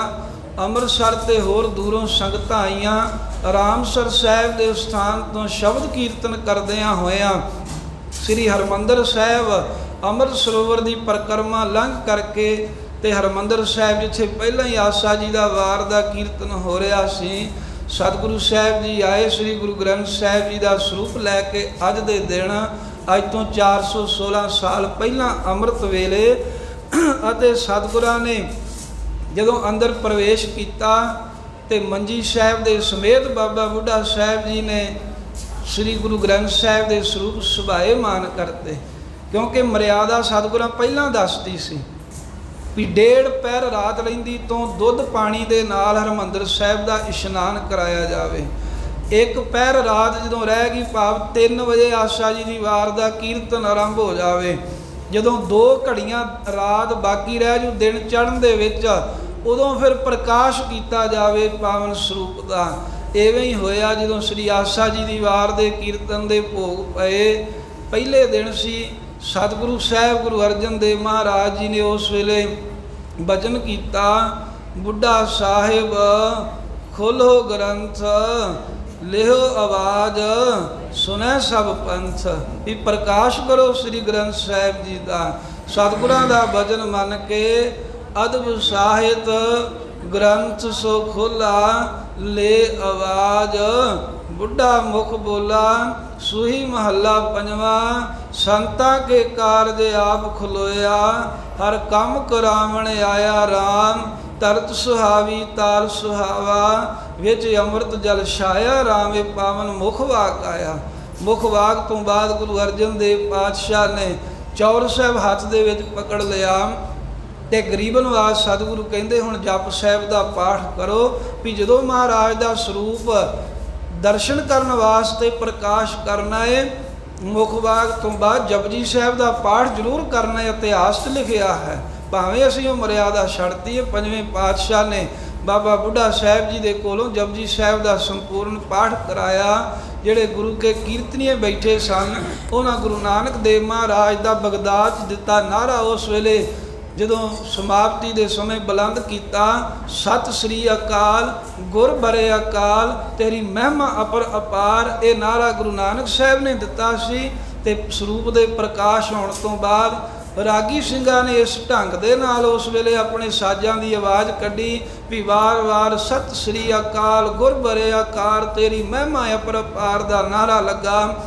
ਸਭ ਨੇ ਸੀਸ ਝੁਕਾਇਆ, ਫੁੱਲਾਂ ਦੀ ਵਰਖਾ ਹੋਈ, ਜੈ ਜੈਕਾਰ ਹੋ ਗਈ। ਕਿਉਂਕਿ ਸਤਿਗੁਰਾਂ ਦੀ ਕਿਰਪਾ ਦੇ ਨਾਲ ਗੁਰਬਾਣੀ ਜੋ ਨਿਰੰਕਾਰ ਦਾ ਸਰੂਪ ਹੈ, ਵਾਹੋ ਵਾਹੋ ਬਾਣੀ ਨਿਰੰਕਾਰ ਹੈ, ਤਿਸ ਜੇਵੜ ਅਵਰ ਨਾ ਕੋਇਓ। ਗੁਰਬਾਣੀ ਦਾ ਅੱਜ ਚਾਨਣ ਹੋ ਗਿਆ ਹੈ। ਸਤਿਗੁਰਾਂ ਦੀ ਪਵਿੱਤਰ ਬਾਣੀ ਐਸੀ ਹੈ ਜਿਵੇਂ ਹਮਾਂਜੂ ਪੰਛੀ ਬਾਰੇ ਕਿਹਾ ਜਾਂਦਾ ਹੈ, ਉਹਦੇ ਖੰਭ ਜਿਸ ਤੀਰ ਦੇ ਨਾਲ ਲਾ ਕੇ ਉਹਨੂੰ ਕੋਈ ਬਲੀ ਸੂਰਮਾ ਆਕਾਸ਼ ਦੇ ਵਿੱਚ ਛੱਡੇ, ਤਾਂ ਜਿਸ ਦੇਸ਼ ਦੇ ਵਿੱਚ ਹਿਮਾਂਜੂ ਪੰਛੀ ਰਹਿੰਦਾ ਹੈ, ਉਹਦੇ ਖੰਭ ਉਸ ਤੀਰ ਨੂੰ ਉੱਥੇ ਲੈ ਜਾਂਦੇ ਨੇ। ਇਸੇ ਤਰ੍ਹਾਂ ਇਹ ਗੁਰਬਾਣੀ ਜਿਹੜੀ ਹੈ ਧੁਰੋਂ ਆਈ ਹੈ, ਧੁਰ ਕੀ ਬਾਣੀ ਆਈ, ਧੁਰੋਂ ਆਈ ਬਾਣੀ ਹੈ। ਜਿਸ ਸਿੱਖ ਦੇ ਹਿਰਦੇ 'ਚ ਵਸ ਜਾਂਦੀ ਹੈ, ਉਹਨੂੰ ਲੈ ਕੇ ਉੱਥੇ ਪਹੁੰਚ ਜਾਂਦੀ, ਭਾਵ ਕਿ ਸੱਚਖੰਡ ਵਾਲੀ ਬਿਰਤੀ ਸਿੱਖ ਦੀ ਬਣ ਜਾਂਦੀ, ਜੀਵਨ ਮੁਕਤ ਬਣਾ ਦਿੰਦੀ ਹੈ। ਤਾਈਓ ਪਾਤਸ਼ਾਹ ਨੇ ਇਹ ਬਚਨ ਪਹਿਲਾਂ ਹੀ ਕਹੇ ਸਨ, ਬਾਣੀ ਗੁਰੂ, ਗੁਰੂ ਹੈ ਬਾਣੀ, ਵਿੱਚ ਬਾਣੀ ਅੰਮ੍ਰਿਤ ਸਾਰੇ, ਗੁਰਬਾਣੀ ਕਹੈ ਸੇਵਕ ਜਨ ਮਾਨੈ, ਪ੍ਰਤਖ ਗੁਰੂ ਨਿਸਤਾਰੇ। ਆਵੋ ਸਿੱਖ ਸਤਿਗੁਰੂ ਕੇ ਪਿਆਰਿਓ, ਗਾਵੋ ਸੱਚੀ ਬਾਣੀ। ਬਾਣੀ ਤਾਂ ਗਾਵੋ ਗੁਰੂ ਕੇਰੀ, ਬਾਣੀਆਂ ਸਿਰ ਬਾਣੀ। ਸਤਿਗੁਰੂ ਸਾਹਿਬ ਜੀ ਦੀ ਸ਼੍ਰੋਮਣੀ ਬਾਣੀ ਹੈ। ਇਹ ਕਿੱਥੋਂ ਆਈ ਹੈ? ਜੈਸੀ ਮੈਂ ਆਵੈ ਖਸਮ ਕੀ ਬਾਣੀ, ਤੈਸੜਾ ਕਰੀ ਗਿਆਨ ਵੇ ਲਾਲੋ। ਇਹ ਧੁਰੋਂ ਆਈ ਹੈ। ਜਿੱਦਾਂ ਦਾ ਵਾਹਿਗੁਰੂ ਦਾ ਹੁਕਮ ਹੈ, ਗੁਰੂ ਨਾਨਕ ਸਾਹਿਬ ਕਹਿੰਦੇ ਉਹ ਅਸੀਂ ਤੁਹਾਨੂੰ ਸੁਣਾ ਰਹੇ ਹਾਂ। ਤੇ ਗੁਰੂ ਗਰੀਬ ਨਵਾਜ ਨੇ ਕਿਰਪਾ ਕੀਤੀ ਤੇ 1661 ਬਿਕਰਮੀ ਭਾਦਰੋਂ ਸੁਦੀ ਏਕਮ ਵਾਲੇ ਦਿਨ ਸੱਚਖੰਡ ਸ੍ਰੀ ਹਰਿਮੰਦਰ ਸਾਹਿਬ ਦੇ ਵਿੱਚ ਸ੍ਰੀ ਗੁਰੂ ਗ੍ਰੰਥ ਸਾਹਿਬ ਦਾ ਪਹਿਲਾ ਪ੍ਰਕਾਸ਼ ਕੀਤਾ। ਤੇ ਆਪ ਸਰਬੱਤ ਸੰਗਤਾਂ ਨੂੰ ਮਹਾਰਾਜ ਸਾਹਿਬ ਜੀ ਦੇ 416 ਸਾਲ ਪਹਿਲੇ ਜੋ ਪ੍ਰਕਾਸ਼ ਹੋਏ, ਉਹ 416ਵੇਂ ਪ੍ਰਕਾਸ਼ ਗੁਰਪੁਰਬ ਦੀਆਂ ਸਰਬੱਤ ਸੰਗਤਾਂ ਨੂੰ ਲੱਖ ਲੱਖ ਵਧਾਈਆਂ। ਗੁਰੂ ਪਾਤਸ਼ਾਹ ਕਿਰਪਾ ਕਰਨ ਵੀ ਜਿਸ ਕਾਰਜ ਲਈ ਗੁਰੂ ਸਾਹਿਬ ਜੀ ਨੇ ਸਾਨੂੰ ਇਹ ਵੱਡਾ ਜਹਾਜ਼ ਬਖਸ਼ਿਆ ਹੈ, ਅਸੀਂ ਇਸ ਜਹਾਜ਼ ਦਾ ਆਸਰਾ ਲੈ ਕੇ ਗੁਰਬਾਣੀ ਦੇ ਲੜ ਲੱਗ ਕੇ ਸੰਸਾਰ ਤੋਂ ਪਾਰ ਹੋ ਜਾਈਏ। ਅਬ ਮਹਾਰਾਜ ਸਾਹਿਬ ਦੀ ਬਖਸ਼ੀ ਹੋਈ ਜੋ ਪਵਿੱਤਰ ਗੁਰਬਾਣੀ ਹੈ, ਉਹਦੀ ਹੀ ਲੜੀਵਾਰ ਕਥਾ ਇਸ ਪਾਵਨ ਸਥਾਨ 'ਤੇ ਜੋ ਮਰਿਆਦਾ ਅਨੁਸਾਰ ਚੱਲਦੀ ਹੈ, ਸੰਖੇਪ ਰੂਪ ਦੇ ਵਿੱਚ ਅਖਰੀ ਅਰਥਾਂ ਦਾ ਗਿਆਨ ਆਪਾਂ ਸ਼ਰਵਣ ਕਰੀਏ। ਰਸਨਾ ਕਰੋ ਪਵਿੱਤਰ, ਆਖੋ ਸਤਨਾਮ ਸ੍ਰੀ ਵਾਹਿਗੁਰੂ ਸਾਹਿਬ ਜੀ। ਸਤਨਾਮ ਸ੍ਰੀ ਵਾਹਿਗੁਰੂ ਸਾਹਿਬ ਜੀ। ਵਾਹਿਗੁਰੂ ਜੀ। ਸ੍ਰੀ ਰਾਗ ਮਹੱਲਾ ਤੀਜਾ, ਘਰ ਪਹਿਲਾ। ਜਿਸ ਹੀ ਕੀ ਸਿਰਕਾਰ ਹੈ। ਧੰਨ ਧੰਨ ਸ੍ਰੀ ਗੁਰੂ ਗ੍ਰੰਥ ਸਾਹਿਬ ਮਹਾਰਾਜ ਦੇ ਪਵਿੱਤਰ ਅੰਗ 27 ਦੇ ਉੱਤੇ ਇਹ ਪਾਵਨ ਸ਼ਬਦ ਸੁਭਾਏ ਮਾਨ ਹੈ। ਸ੍ਰੀ ਰਾਗ ਮਹੱਲਾ ਤੀਜਾ। ਸ੍ਰੀ ਰਾਗ ਪਹਿਲਾ ਰਾਗ ਗੁਰੂ ਗ੍ਰੰਥ ਸਾਹਿਬ ਜੀ ਦਾ ਤੀਸਰੇ ਪਾਤਸ਼ਾਹ ਗੁਰੂ ਅਮਰਦਾਸ ਮਹਾਰਾਜ ਦੇ ਮੁਖੋਂ ਬਾਣੀ ਪ੍ਰਗਟ ਹੋਈ ਹੈ। ਘਰ ਪਹਿਲਾ, ਪਹਿਲੇ ਘਰ ਸੁਰਤਾਲ ਅੰਦਰ ਇਹ ਰਬਾਬੀ ਸਿੱਖਾਂ ਨੂੰ, ਰਾਗੀ ਸਿੱਖਾਂ ਨੂੰ ਕੀਰਤਨ ਕਰਨ ਦਾ ਮਹਾਰਾਜ ਨੇ ਇਸ਼ਾਰਾ ਕੀਤਾ ਹੈ। ਗੁਰੂ ਅਮਰਦਾਸ ਸਾਹਿਬ ਨੂੰ ਸਿੱਖਾਂ ਨੇ ਸਵਾਲ ਕੀਤੇ, ਪਾਤਸ਼ਾਹ ਕਾਰ ਕੰਮ ਤਾਂ ਬੜੇ ਕਰਦੇ ਨੇ ਲੋਕ, ਪਰ ਅਸਲੀ ਕੰਮ ਕਿਹੜਾ ਕਰਨ ਦੇ ਨਾਲ ਪਰਮੇਸ਼ਰ ਦੀ ਖੁਸ਼ੀ ਮਿਲਦੀ ਹੈ। ਫਿਰ ਮਹਾਰਾਜ ਜੀ ਉਹ ਆਪ ਇਹ ਦੱਸੋ ਵੀ ਪਰਮੇਸ਼ਰ ਕਿਸ ਥਾਂ 'ਤੇ ਵਸਦਾ ਹੈ, ਵਾਹਿਗੁਰੂ ਦੀ ਕਿਰਪਾ ਕਿਵੇਂ ਹੁੰਦੀ ਹੈ, ਤੇ ਆਦਿਕ ਹੋਰ ਵੀ ਕਈ ਸਵਾਲ ਕੀਤੇ। ਜਿਹੜੇ ਪੜ੍ਹਾਈ ਦਾ ਮਾਣ ਕਰਦੇ ਆ ਉਹਨਾਂ ਨੂੰ ਵਾਹਿਗੁਰੂ ਮਿਲਦਾ ਜਾਂ ਨਹੀਂ ਮਿਲਦਾ, ਰੋਜੀ ਰੋਟੀ ਜਿਹੜੀ ਹੈ ਉਹਦਾ ਪ੍ਰਬੰਧ ਕਿਵੇਂ ਹੋ ਰਿਹਾ ਹੈ, ਇਹ ਸਾਰਾ ਕੁਝ ਸਵਾਲ ਜਵਾਬ ਜੋ ਸਤਿਗੁਰਾਂ ਨਾਲ ਹੋਏ। ਗੁਰੂ ਸਾਹਿਬ ਕਹਿੰਦੇ, ਗੁਰ ਸਿੱਖੋ ਜਿਸ ਹੀ ਕੀ ਸਿਰ ਕਾਰ ਹੈ। ਜਿਵੇਂ ਭਾਈ ਸਾਹਿਬ ਨੇ ਪੜ੍ਹਿਆ, ਸਿਰ ਇਹ ਪਾਠ ਵੱਖਰਾ ਤੇ ਕਾਰ ਪਾਠ ਵੱਖਰਾ, ਇਹ ਮੁੱਖ ਪਾਠ ਹੈ। ਤੇ ਸਰਕਾਰ ਇਕੱਠਾ ਪਾਠ ਵੀ ਕਰਦੇ ਨੇ, ਉਹਦਾ ਵੀ ਭਾਵ ਹੈ, ਪਰ ਸਿਰ ਕਾਰ ਐਵੇਂ ਰੁਕ ਕੇ ਹੀ ਪਾਠ ਕਰਨਾ। ਗੁਰੂ ਸਾਹਿਬ ਜੀ ਕਹਿੰਦੇ ਵੀ ਜਿਸ ਹੀ ਕੀ ਸਿਰ ਕਾਰ ਹੈ। ਇਹ ਗੁਰਸਿੱਖੋ ਜਿਸ ਵਾਹਿਗੁਰੂ ਦੀ ਹੀ ਸਭ ਜੀਵਾਂ ਦੇ ਸਿਰ ਦੇ ਉੱਤੇ ਕਾਰ ਜੋ ਵੀ ਕੰਮ ਕਰਨੇ ਆ, ਜਿਹੜੇ ਪਾਸੇ ਵੀ ਜਾਣਾ ਹੈ, ਉਹਦੀ ਪ੍ਰੇਰਣਾ ਪਹਿਲਾਂ ਹੀ ਕੀਤੀ ਹੋਈ ਹੈ। ਜੋ ਕਾਰ ਕਰਨੀ ਹੈ ਉਹ ਮਾਲਕ ਵਾਹਿਗੁਰੂ ਦੇ ਹੁਕਮ ਵਿੱਚ ਕੋਈ ਰਜੋਗੁਣੀ ਕੰਮ ਕਰ ਰਿਹਾ ਜੀਵ, ਉਹ ਰਜੋਗੁਣੀ ਰਾਜ ਭਾਗ ਦੀ ਆਪਣੀ ਇੱਛਾ ਰੱਖਦਾ, ਇਸ ਭਾਵਨਾ ਕਮਾਈ ਕਰਦਾ ਏ ਵੀ ਮੈਂ ਆਪਣੇ ਜੀਵਨ ਨੂੰ ਐਸ਼ ਦੇ ਨਾਲ, ਬੜੇ ਆਨੰਦ ਦੇ ਨਾਲ ਪਦਾਰਥਾਂ ਨੂੰ ਭੋਗ ਕੇ ਜਿਉਵਾਂ। ਉਹ ਕੋਈ ਰਾਜਸੀ ਕਾਰ ਕਰ ਰਿਹਾ ਹੈ, ਕੋਈ ਤਾਮਸੀ ਹੈ, ਤਾਮਸੀ ਬਿਰਤੀ ਖਾਣ ਦੇ ਵਿੱਚ ਹੀ ਰੁਚੀ ਹੈ, ਤਾਮਸੀ ਭੋਜਨ ਖਾਣਾ, ਲੜਨਾ ਝਗੜਨਾ, ਵਿਸ਼ੇ ਭੋਗਣ ਵੱਲ ਧਿਆਨ ਹੈ। ਕੋਈ ਤਾਮਸੀ ਜਿਹੜਾ ਗੁਣ ਦੇ ਅਧੀਨ ਕਾਰ ਕਰ ਰਿਹਾ ਹੈ। ਕੋਈ ਸਾਂਦਕੀ ਹੋ ਕੇ ਸਿੱਧੀਆਂ ਚਾਹੁੰਦਾ ਹੈ, ਸ਼ਕਤੀਆਂ ਚਾਹੁੰਦਾ ਹੈ, ਲੋਕ ਮੇਰੇ ਚਰਨਾਂ 'ਤੇ ਝੁਕਣ। ਕੋਈ ਇਸ ਤਰ੍ਹਾਂ ਦੀ ਕਾਰ ਕਰ ਰਿਹਾ, ਪਰ ਕਰ ਸਾਰੇ ਉਹਦੇ ਹੁਕਮ ਦੇ ਵਿੱਚ ਰਹੇ ਹਨ। ਕਿਉਂਕਿ ਜਿਸ ਹੀ ਕੀ ਸਿਰ, ਜਿਸ ਮਾਲਕ ਦੀ ਹੀ ਵੀ ਬਖਸ਼ੀ ਹੋਈ ਸਿਰ ਦੇ ਉੱਤੇ ਕਾਰ ਕੀ ਹੈ, ਹੁਕਮ ਰੂਪੀ ਕਾਰ, ਜਿਹਦਾ ਹੁਕਮ ਹੈ ਵੀ ਤੂੰ ਆਹੀ ਕੰਮ ਕਰੇਗਾ, ਤੇਰੇ ਕਰਮ ਹੀ ਐਸੇ ਨੇ। ਤਿਸ ਹੀ ਕਾ ਸਭ ਕੋਏ। ਉਸੇ ਪਰਮੇਸ਼ਰ ਦਾ ਹੀ ਮਹਾਰਾਜ ਕਹਿੰਦੇ ਸਭ ਕੋਈ ਜੀ ਜੰਤ ਪੈਦਾ ਕੀਤਾ ਹੋਇਆ, ਉਸੇ ਨੇ ਸਭ ਨੂੰ ਬਣਾਇਆ, ਸਭ ਉਹਦੇ ਹੁਕਮ ਵਿੱਚ ਹੀ ਚੱਲਦੇ ਨੇ। ਜਾਂ ਸਰਕਾਰ ਪਾਠ ਜਿਹੜਾ ਇਕੱਠਾ ਕਰਨਾ, ਉਹਦਾ ਅਰਥ ਹੈ ਵੀ ਜਿਹਦੀ ਸਰਕਾਰ ਹੋਵੇ ਸਾਰੇ ਉਹਦੇ ਹੀ ਹੋ ਜਾਂਦੇ ਨੇ ਨਾ, ਜਿਨ੍ਹਾਂ ਦਾ ਰਾਜ ਹੋਵੇ ਉਹਦੀ ਆਗਿਆ ਹੀ ਚੱਲਦੀ ਹੈ, ਉਸੇ ਦਾ ਹੀ ਹੁਕਮ ਚੱਲਦਾ ਹੈ। ਚਾਰ ਸਫੇਰੇ ਲੋਕ ਸਰਕਾਰਾਂ ਦਾ ਹੀ ਕੰਮ ਕਰਦੇ ਨੇ, ਕਹਿ ਦਿੰਦੇ ਆ ਲੋਕ, ਕਹਿੰਦੇ ਜਿਹਦੀ ਸਰਕਾਰ ਹੈ ਕੰਮ ਤੇ ਉਹਦਾ ਹੁੰਦਾ, ਸਾਡਾ ਤੇ ਕੋਈ ਕੰਮ ਵੀ ਨਹੀਂ ਕਰਦਾ। ਇਸ ਕਰਕੇ ਜਿਹਦੀ ਸਰਕਾਰ ਹੋਵੇ ਸਭ ਕੁਝ ਉਸੇ ਦਾ ਹੈ, ਕੰਮ ਵੀ ਉਸੇ ਦੇ ਨੇ। ਤੇ ਸਾਡੀ ਸੱਚੀ ਸਰਕਾਰ ਹੈ, ਗੁਰੂ ਸਾਹਿਬ ਕਹਿੰਦੇ, ਗੁਰੂ ਨਾਨਕ ਦੇਵ ਪਾਤਸ਼ਾਹ, ਸਾਡੀ ਸੱਚੀ ਸਰਕਾਰ ਹੈ ਅਕਾਲ ਪੁਰਖ ਵਾਹਿਗੁਰੂ। ਅਸੀਂ ਉਹਦੀ ਆਗਿਆ ਵਿੱਚ ਹਾਂ ਤੇ ਉਸ ਪਰਮੇਸ਼ਰ ਦੀ ਹੀ ਕਾਰ ਕਰਦੇ ਹਾਂ। ਉਸ ਵਾਹਿਗੁਰੂ ਦੀ ਕਾਰ ਸੇਵਾ, ਨਾਮ ਜਪਣ ਰੂਪੀ, ਭਗਤੀ ਕਾਰ ਰੂਪੀ ਕਾਰ ਕਰਦੇ ਹਾਂ। ਪਰ ਕਾਰ ਇਹ ਕਰੀ ਦੀ ਕਿਵੇਂ ਹੈ? ਗੁਰਮੁਖ ਕਾਰ ਕਮਾ ਕਮਾਵਣੀ। ਕਹਿੰਦੇ ਗੁਰਮੁਖ ਬਣ ਕੇ ਇਹ ਕਾਰ ਸੇਵਾ, ਇਹ ਭਗਤੀ ਦੀ ਦਾਤ ਕਮਾਈ ਜਾਂਦੀ ਹੈ। ਗੁਰੂ ਸਾਹਿਬ ਜੀ ਦੇ ਬਚਨ ਸੁਣੇ, ਜਿਹੜਾ ਸਿੱਖ ਗੁਰਮੁਖ ਬਣੇ, ਗੁਰਮੁਖ ਬਣ ਕੇ ਹੀ ਅਕਾਲ ਪੁਰਖ ਵਾਹਿਗੁਰੂ ਦੀ ਖੁਸ਼ੀ ਲੈਣ ਵਾਲੀ, ਉਸ ਮਾਲਕ ਦੀ ਜੋ ਸੰਸਾਰ ਦੀ ਭਲਾਈ ਵਾਲੀ, ਭਾਵੇਂ ਸਮਾਜਿਕ ਭਲਾਈ ਹੈ, ਭਾਵੇਂ ਉਹ ਸੰਗਤ ਦੀ ਸੇਵਾ ਹੈ, ਭਾਵੇਂ ਭਗਤੀ ਹੈ, ਗੁਰਧਾਮਾਂ ਦੀ ਸੇਵਾ ਹੈ, ਇਹ ਜੋ ਵੀ ਕਾਰ ਹੈ ਇਹ ਗੁਰਮੁਖ ਬਣ ਕੇ ਹੀ ਕਮਾਈ ਜਾ ਸਕਦੀ ਹੈ। ਮਨਮੁਖ ਤਾਂ ਉਂਗਲ ਹੀ ਰੱਖਦੇ ਨੇ ਵੀ ਸੇਵਾ ਦਾ ਕੀ ਫਾਇਦਾ, ਭਗਤੀ ਦਾ ਕੀ ਫਾਇਦਾ, ਉਹ ਤਾਂ ਉਲਟੀ ਬੋਲਣਗੇ। ਗੁਰਮੁਖ ਬਣੋ ਭਾਈ, ਗੁਰਮੁਖ ਬਣ ਕੇ ਤੀਸਰੇ ਪਾਤਸ਼ਾਹ ਕਹਿੰਦੇ ਭਗਤੀ ਦੀ ਕੰਮਕਾਰ ਹੁੰਦੀ, ਭਗਤੀ ਦਾ ਕੰਮ ਹੁੰਦਾ ਏ। ਸਾਚੋ ਘਟ ਪ੍ਰਗਟ ਹੋਏ। ਫਿਰ ਇਸ ਕਾਰ ਕਰਨ ਦੇ ਨਾਲ ਕੀ ਹੁੰਦਾ, ਜੇ ਗੁਰਮੁਖ ਬਣ ਕੇ ਭਗਤੀ ਕਰੀਏ ਤਾਂ ਸੱਚ ਹੈ ਪਰਮੇਸ਼ਰ, ਉਹ ਦਿਲ ਦੇ ਅੰਦਰ ਪ੍ਰਗਟ ਹੋ ਜਾਂਦਾ। ਗੁਪਤ ਰੂਪ ਦੇ ਵਿੱਚ ਤਾਂ ਹਰ ਇੱਕ ਦੇ ਵੱਸਦਾ ਹੀ ਹੈ, ਪਰ ਜਦੋਂ ਗੁਰਮੁਖ ਬਣ ਜਾਓਗੇ ਉਹ ਪ੍ਰਗਟ ਰੂਪ ਦੇ ਵਿੱਚ ਦਰਸ਼ਨ ਦੇਵੇਗਾ, ਅੰਦਰ ਸਾਖਿਆਤ ਹੋ ਜਾਂਦਾ ਏ। ਅੰਤਰ ਜਿਸ ਕੈ ਸਾਚੂ ਵਸੈ। ਇਹ ਸਾਧ ਸੰਗਤ ਦੇ ਨਿਯਮ ਹੈ, ਜਿਨ੍ਹਾਂ ਗੁਰਮੁਖਾਂ ਦੇ ਹਿਰਦੇ ਦੇ ਅੰਦਰ ਸੱਚ ਸਰੂਪ ਵਾਹਿਗੁਰੂ ਵਸਦਾ, ਸੱਚੇ ਦਾ ਨਾਮ ਵਸਦਾ ਏ। ਸੱਚੇ ਸੱਚੀ ਸੋਏ। ਉਹ ਗੁਰਮੁਖ ਸੱਚੇ ਨੇ, ਨਾਮ ਬਾਣੀ ਦੇ ਅਭਿਆਸੀ, ਉਹਨਾਂ ਦੀ ਸੋਏ ਸੋਭਾ ਵੀ ਸੱਚੀ ਹੈ। ਜਿਹੋ ਜਿਹਾ ਕੋਈ ਕੰਮ ਕਰੇ ਉਹੋ ਜਿਹੀ ਸੋਭਾ ਚੰਗੀ ਮਾੜੀ ਫੈਲ ਜਾਂਦੀ। ਕੋਈ ਚੋਰੀਆਂ ਕਰੇ ਉਹਦਾ ਉਹੋ ਜਿਹਾ ਹੀ ਸੰਸਾਰ ਵਿੱਚ ਫੈਲ ਜਾਂਦਾ ਵੀ ਇਹ ਚੋਰ ਜੇ। ਕੋਈ ਮਾੜੇ ਕੰਮ ਕਰੇ ਕਹਿ ਦਿੰਦੇ ਵੀ ਇਹਦੇ ਲਾਗੇ ਨਾ ਜਾਇਓ। ਐਵੇਂ ਗੁਰਮੁਖ ਜਿਹੜੇ ਹਨ ਉਹ ਸੱਚ ਦੀ ਕਮਾਈ ਕਰਦੇ ਨੇ, ਤੇ ਉਹ ਸੱਚ ਦੀ ਕਮਾਈ ਜੋ ਹੈ ਅੰਦਰ ਸੱਚਾ ਪਰਮੇਸ਼ਰ ਹੈ ਜਿਨ੍ਹਾਂ ਦੇ, ਉਹ ਮਾਲਕ ਉਹਨਾਂ ਦੀ ਸੱਚੀ ਵਡਿਆਈ ਫੈਲਾ ਦਿੰਦਾ ਸਾਰੇ ਸੰਸਾਰ ਦੇ ਵਿੱਚ।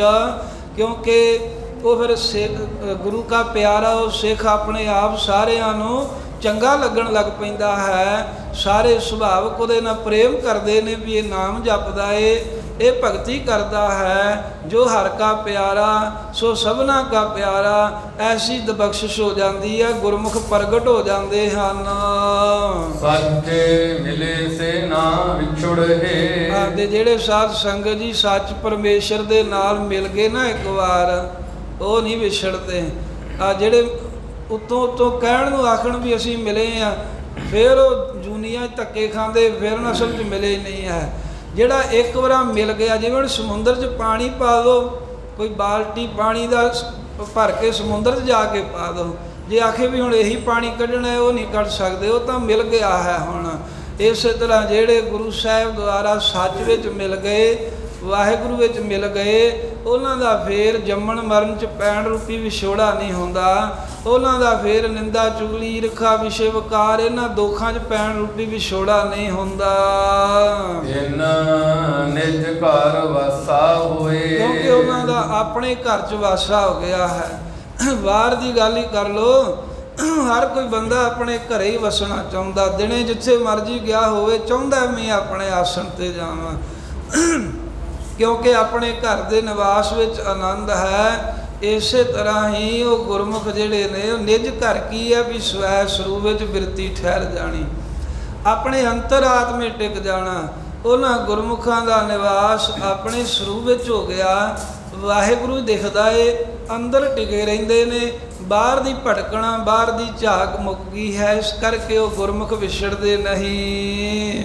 ਮੇਰੇ ਰਾਮ ਮੈਂ ਹਰ ਬਿਨ ਅਬਰ ਨਾ ਕੋਏ। ਪਾਤਸ਼ਾਹ ਕਹਿੰਦੇ ਹੇ ਮੇਰੇ ਰਾਮ, ਹੇ ਮੇਰੇ ਭਰਾਵੋ, ਸਾਡੇ ਵਾਸਤੇ ਤਾਂ ਹਰੀ ਤੋਂ ਬਗੈਰ ਕੁਝ ਵੀ ਨਹੀਂ ਹੈ। ਅਸੀਂ ਰੱਬ ਤੋਂ ਬਿਨਾਂ ਕਾਹਦੇ ਹਾਂ, ਪਰਮੇਸ਼ਰ ਤੋਂ ਬਗੈਰ ਨਹੀਂ ਸਾਡੀ ਕੋਈ ਵੀ ਪਾਇਆ।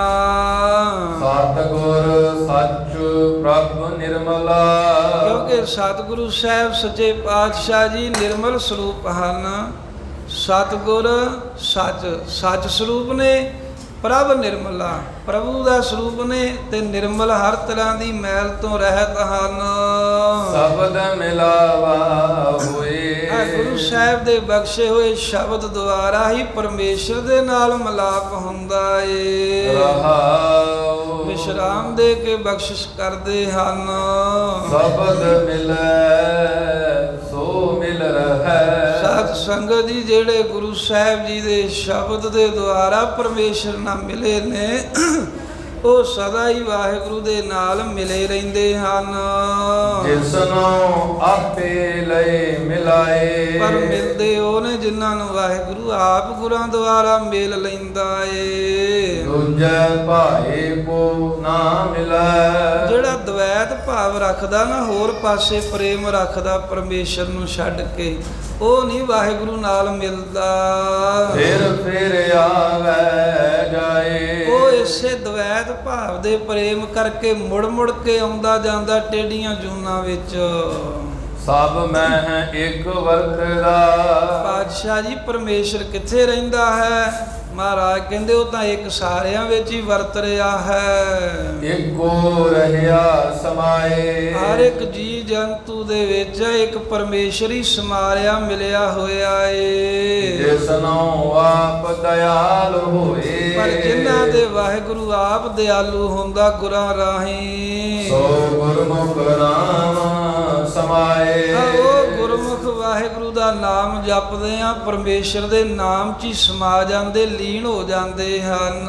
ਪੜ ਪੜ ਪੰਡਿਤ ਜੋਤ ਕੀ, ਸਿੱਖ ਸਵਾਲ ਕਰੇ ਵੀ ਪਾਤਸ਼ਾਹ ਕੋਈ ਪੜ੍ਹਾਈ ਕਰਕੇ ਵੀ ਮਿਲ ਸਕਦਾ ਏ ਜਾਂ ਨਹੀਂ? ਕਹਿੰਦੇ ਨਾਮ ਜਪਣਾ ਜ਼ਰੂਰੀ ਹੈ। ਪੜ੍ਹਨ ਨੂੰ ਤਾਂ ਪੜ੍ਹ ਕੇ ਪੰਡਿਤ ਲੋਕ, ਪਾਂਡਾ ਬੁੱਧੀ ਵਾਲੇ, ਵੱਡੇ ਵੱਡੇ ਵਿਦਵਾਨ ਤੇ ਜੋਤ ਕੀ, ਜਿਹੜੇ ਜੋਤਿਸ਼ ਵਿਦਿਆ ਜਾਣਨ ਵਾਲੇ, ਜਿਹੜੇ ਗ੍ਰਹਿਾਂ ਦੀ ਚਾਲ ਦੱਸ ਕੇ ਲੋਕਾਂ ਨੂੰ ਦੱਸਦੇ ਆ, ਤੁਹਾਡੇ ਤੇ ਰਾਹੂ ਚੱਲ ਰਿਹਾ, ਕੇਤੂ ਚੱਲ ਰਿਹਾ, ਤੁਹਾਡਾ ਮਾੜਾ ਸਮਾਂ ਆਉਣ ਵਾਲਾ, ਚੰਗਾ ਸਮਾਂ ਆਉਣ ਵਾਲਾ, ਜਿਹੜੇ ਇਸ ਤਰ੍ਹਾਂ ਆਪਣੇ ਆਪ ਨੂੰ ਭਵਿੱਖ ਦੇ ਦੱਸਣ ਵਾਲੇ ਕਹਿੰਦੇ ਨੇ ਜੋਤਸ਼ੀ ਲੋਕ। ਤੇ ਵਿਦਵਾਨ ਜਿਹੜੇ ਪੰਡਿਤ ਲੋਕ, ਇਹਨਾਂ ਥੋੜੀ ਪੜ੍ਹਾਈ ਕੀਤੀ ਹੈ, ਬਹੁਤ ਪੜ੍ਹੇ ਹਨ।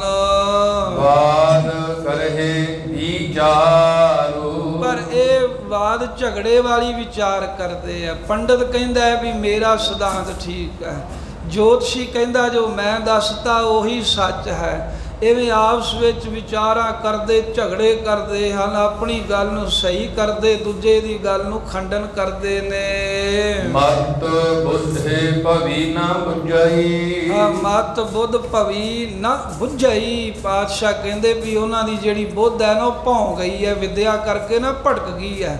ਉਹ ਤਾਂ ਬਿਲਕੁਲ ਉਲਟੀ ਮਤ ਵਾਲੇ ਹੋ ਗਏ ਹਨ। ਉਹਨਾਂ ਨੇ ਆਪਣੇ ਮਤ ਹੀ ਹੋਰ ਬਣਾ ਲਏ, ਆਪੋ ਆਪਣੇ ਹਿਸਾਬ ਨਾਲ ਮਤ ਪਕਾ ਲਈ ਹੈ, ਅਤੇ ਫਿਰ ਉਹ ਭੁੱਲੇ ਹੋਏ ਜਿਹੜੇ ਨੇ ਪਰਮੇਸ਼ਰ ਦੇ ਸਰੂਪ ਨੂੰ ਬੁੱਝਦੇ ਹੀ ਨਹੀਂ ਹਨ, ਗੁਰਾਂ ਦੀ ਸਿੱਖਿਆ ਨੂੰ ਸਮਝਦੇ ਹੀ ਨਹੀਂ ਨੇ।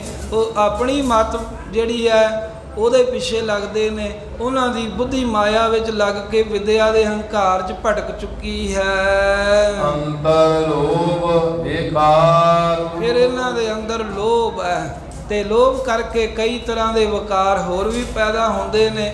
ਜਾਂ ਲੋਭ ਹੈ ਤੇ ਲੋਭ ਕਰਕੇ ਵਿਗਾੜ ਪਾਉਂਦੇ ਨੇ। ਜਿਹੜੇ ਪਾਸਿਓਂ ਤਾਂ ਇਹਨਾਂ ਨੂੰ ਕੁਝ ਮਿਲਦਾ ਹੋਵੇ, ਉਸ ਪਾਸੇ ਦੀ ਤਾਂ ਇਹ ਗੱਲ ਕਰਕੇ ਪੱਖ ਪੂਰਦੇ ਆ, ਆਪਣੀ ਵਿਦਿਆ ਨਾਲ ਉਹਨਾਂ ਨੂੰ ਸਹੀ ਸਾਬਤ ਕਰਦੇ ਆ। ਜਿਹੜੇ ਪਾਸਿਓਂ ਕੁਝ ਮਿਲੇ ਨਾ, ਉਹ ਲੋਭ ਵਸ ਹੋ ਕੇ ਉਸ ਪਾਸੇ ਵਿਕਾਰ ਕੀ ਵਿਗਾੜ ਪਾ ਦਿੰਦੇ ਆ, ਝਗੜੇ ਪਾਉਂਦੇ ਆ। ਹੁਣ ਵੀ ਵੇਖਦੇ ਹੀ ਆ ਨਾ, ਬੜੇ ਲੋਕ ਆ ਧੜਿਆਂ 'ਚ, ਜਥੇਬੰਦੀਆਂ 'ਚ ਲੜਾਈਆਂ ਪਾਉਣ ਵਾਲੇ, ਉਹ ਫਿਰ ਇੱਕ ਪਾਸੇ ਦੇ ਹੋ ਕੇ ਉਧਰ ਦੀਆਂ ਗੱਲਾਂ ਸਹੀ ਕਰਦੇ ਆ, ਦੂਜਾ ਉਹਦੀਆਂ ਕਰਦਾ। ਐਵੇਂ ਉਹੀ ਕੁਝ ਜੋ ਪੰਡਿਤ ਕਰਦੇ ਸੀ, ਉਹੀ ਆਪਣੇ ਆਪ ਨੂੰ ਸੰਪਰਦਾਵਾਂ ਖਵਾਉਣ ਵਾਲੇ, ਉਹੀ ਇੱਕ ਦੂਜੇ ਨਾਲ ਇੱਕ ਦਾ ਪੱਖ ਪੂਰੇ ਨੇ, ਇੱਕ ਨੂੰ ਨੀਵਾਂ ਵਿਖਾ ਰਹੇ ਨੇ। ਇਸ ਤਰ੍ਹਾਂ ਲੋਭ ਹੀ ਹੈ ਅੰਦਰ। ਹਰ ਕੋਈ ਆਪੋ ਆਪਣੀ ਇੱਛਾ ਲੈ ਕੇ ਬੈਠਾ ਏ ਵੀ ਜਿੱਧਰੋਂ ਮੈਨੂੰ ਫਾਇਦਾ ਹੁੰਦਾ ਏ ਬਸ ਉਹਨੂੰ ਸਹੀ ਕਹਿਣਾ ਹੈ, ਜਿੱਧਰੋਂ ਨਹੀਂ ਫਾਇਦਾ ਹੁੰਦਾ ਉਹਨੂੰ ਗਲਤ ਕਹਿਣਾ ਏ। ਇਹ ਪੰਡਿਤ ਲੋਕ, ਵਿਦਵਾਨ ਲੋਕ, ਲੋਭੀ ਲੋਕ ਕਰਦੇ ਹਨ ਐਸਾ ਕਰਮ। ਲੱਖ 84 ਭਰਮ ਦੇ, ਫਿਰ 84 ਲੱਖ ਜੂਨਾਂ 'ਚ ਭਰਮ ਦੇ ਭਟਕਦੇ ਧੱਕੇ ਖਾਂਦੇ ਹਨ। ਭ੍ਰਮ ਭ੍ਰਮ ਹੋਏ ਖੁਆਰ, ਭਰਮ ਕੇ, ਜੰਮ ਕੇ, ਮਰ ਕੇ, ਫਿਰ ਦੁਬਾਰਾ ਜੰਮਣ ਮਰਨ ਦੇ ਗੇੜ 'ਚ ਆ ਕੇ ਖੁਆਰ ਖਰਾਬ ਹੀ ਹੁੰਦੇ ਰਹਿੰਦੇ ਨੇ। ਪੂਰਬ ਲਿਖਿਆ ਕਮਾਵਣਾ, ਇਹ ਭਾਈ ਇਹਨਾਂ ਦੇ ਵੀ ਵਸ ਕੀ ਹੈ? ਜਿਹੜਾ ਪੂਰਬ ਪਹਿਲਾਂ ਇਹਨਾਂ ਕਰਮ ਕੀਤਾ ਸੀ ਨਾ, ਉਹ ਪਰਮੇਸ਼ਰ ਨੇ ਪ੍ਰੇਰਕ ਬਣ ਕੇ ਇਹਨਾਂ ਦੇ ਅੰਦਰ ਲਿਖ ਦਿੱਤਾ ਹੈ। ਇਹ ਜੀਵਾਂ ਦੇ ਤਾਂ ਹੀ ਉਹ ਪੂਰਬਲਾ ਲਿਖਿਆ ਕਰਮ ਹੀ ਕਮਾਉਣਾ ਪੈਂਦਾ। ਉਸੇ ਤਰ੍ਹਾਂ ਹੀ ਕੰਮ ਕਰਦੇ ਆ, ਉਹੋ ਜਿਹੀਆਂ ਕਰਤੂਤਾਂ ਵਿੱਚ ਲੱਗੇ ਹੋਏ ਹਨ ਸਭ ਜੀਵ। ਜਿਹੋ ਜੀ ਪਹਿਲਾਂ ਜਿਹੜੀ ਇਹਨਾਂ ਦੀ ਕਿਰਤ ਸੀ, ਜਿਹੋ ਜਿਹਾ ਪਹਿਲਾਂ ਦਾ ਮੰਦਾ ਸੁਭਾਅ, ਉੱਦਾਂ ਦਾ ਹੀ ਅੱਗੇ ਤੁਰਿਆ ਜਾ ਰਿਹਾ ਏ। ਹੋਏ ਨਾ ਮੇਟਣ ਹਾਰ, ਜੇ ਜੇ ਕੋਈ ਆਖੇ ਵੀ ਮਿਟ ਨਹੀਂ ਸਕਦਾ ਹੈ ਭਾਈ, ਭੋਗੇ ਤੋਂ ਬਗੈਰ ਪਰਮੇਸ਼ਰ ਗੁਰਾਂ ਤੋਂ ਬਿਨਾਂ ਕੋਈ ਇਹਨੂੰ ਮੇਟ ਨਹੀਂ ਸਕਦਾ।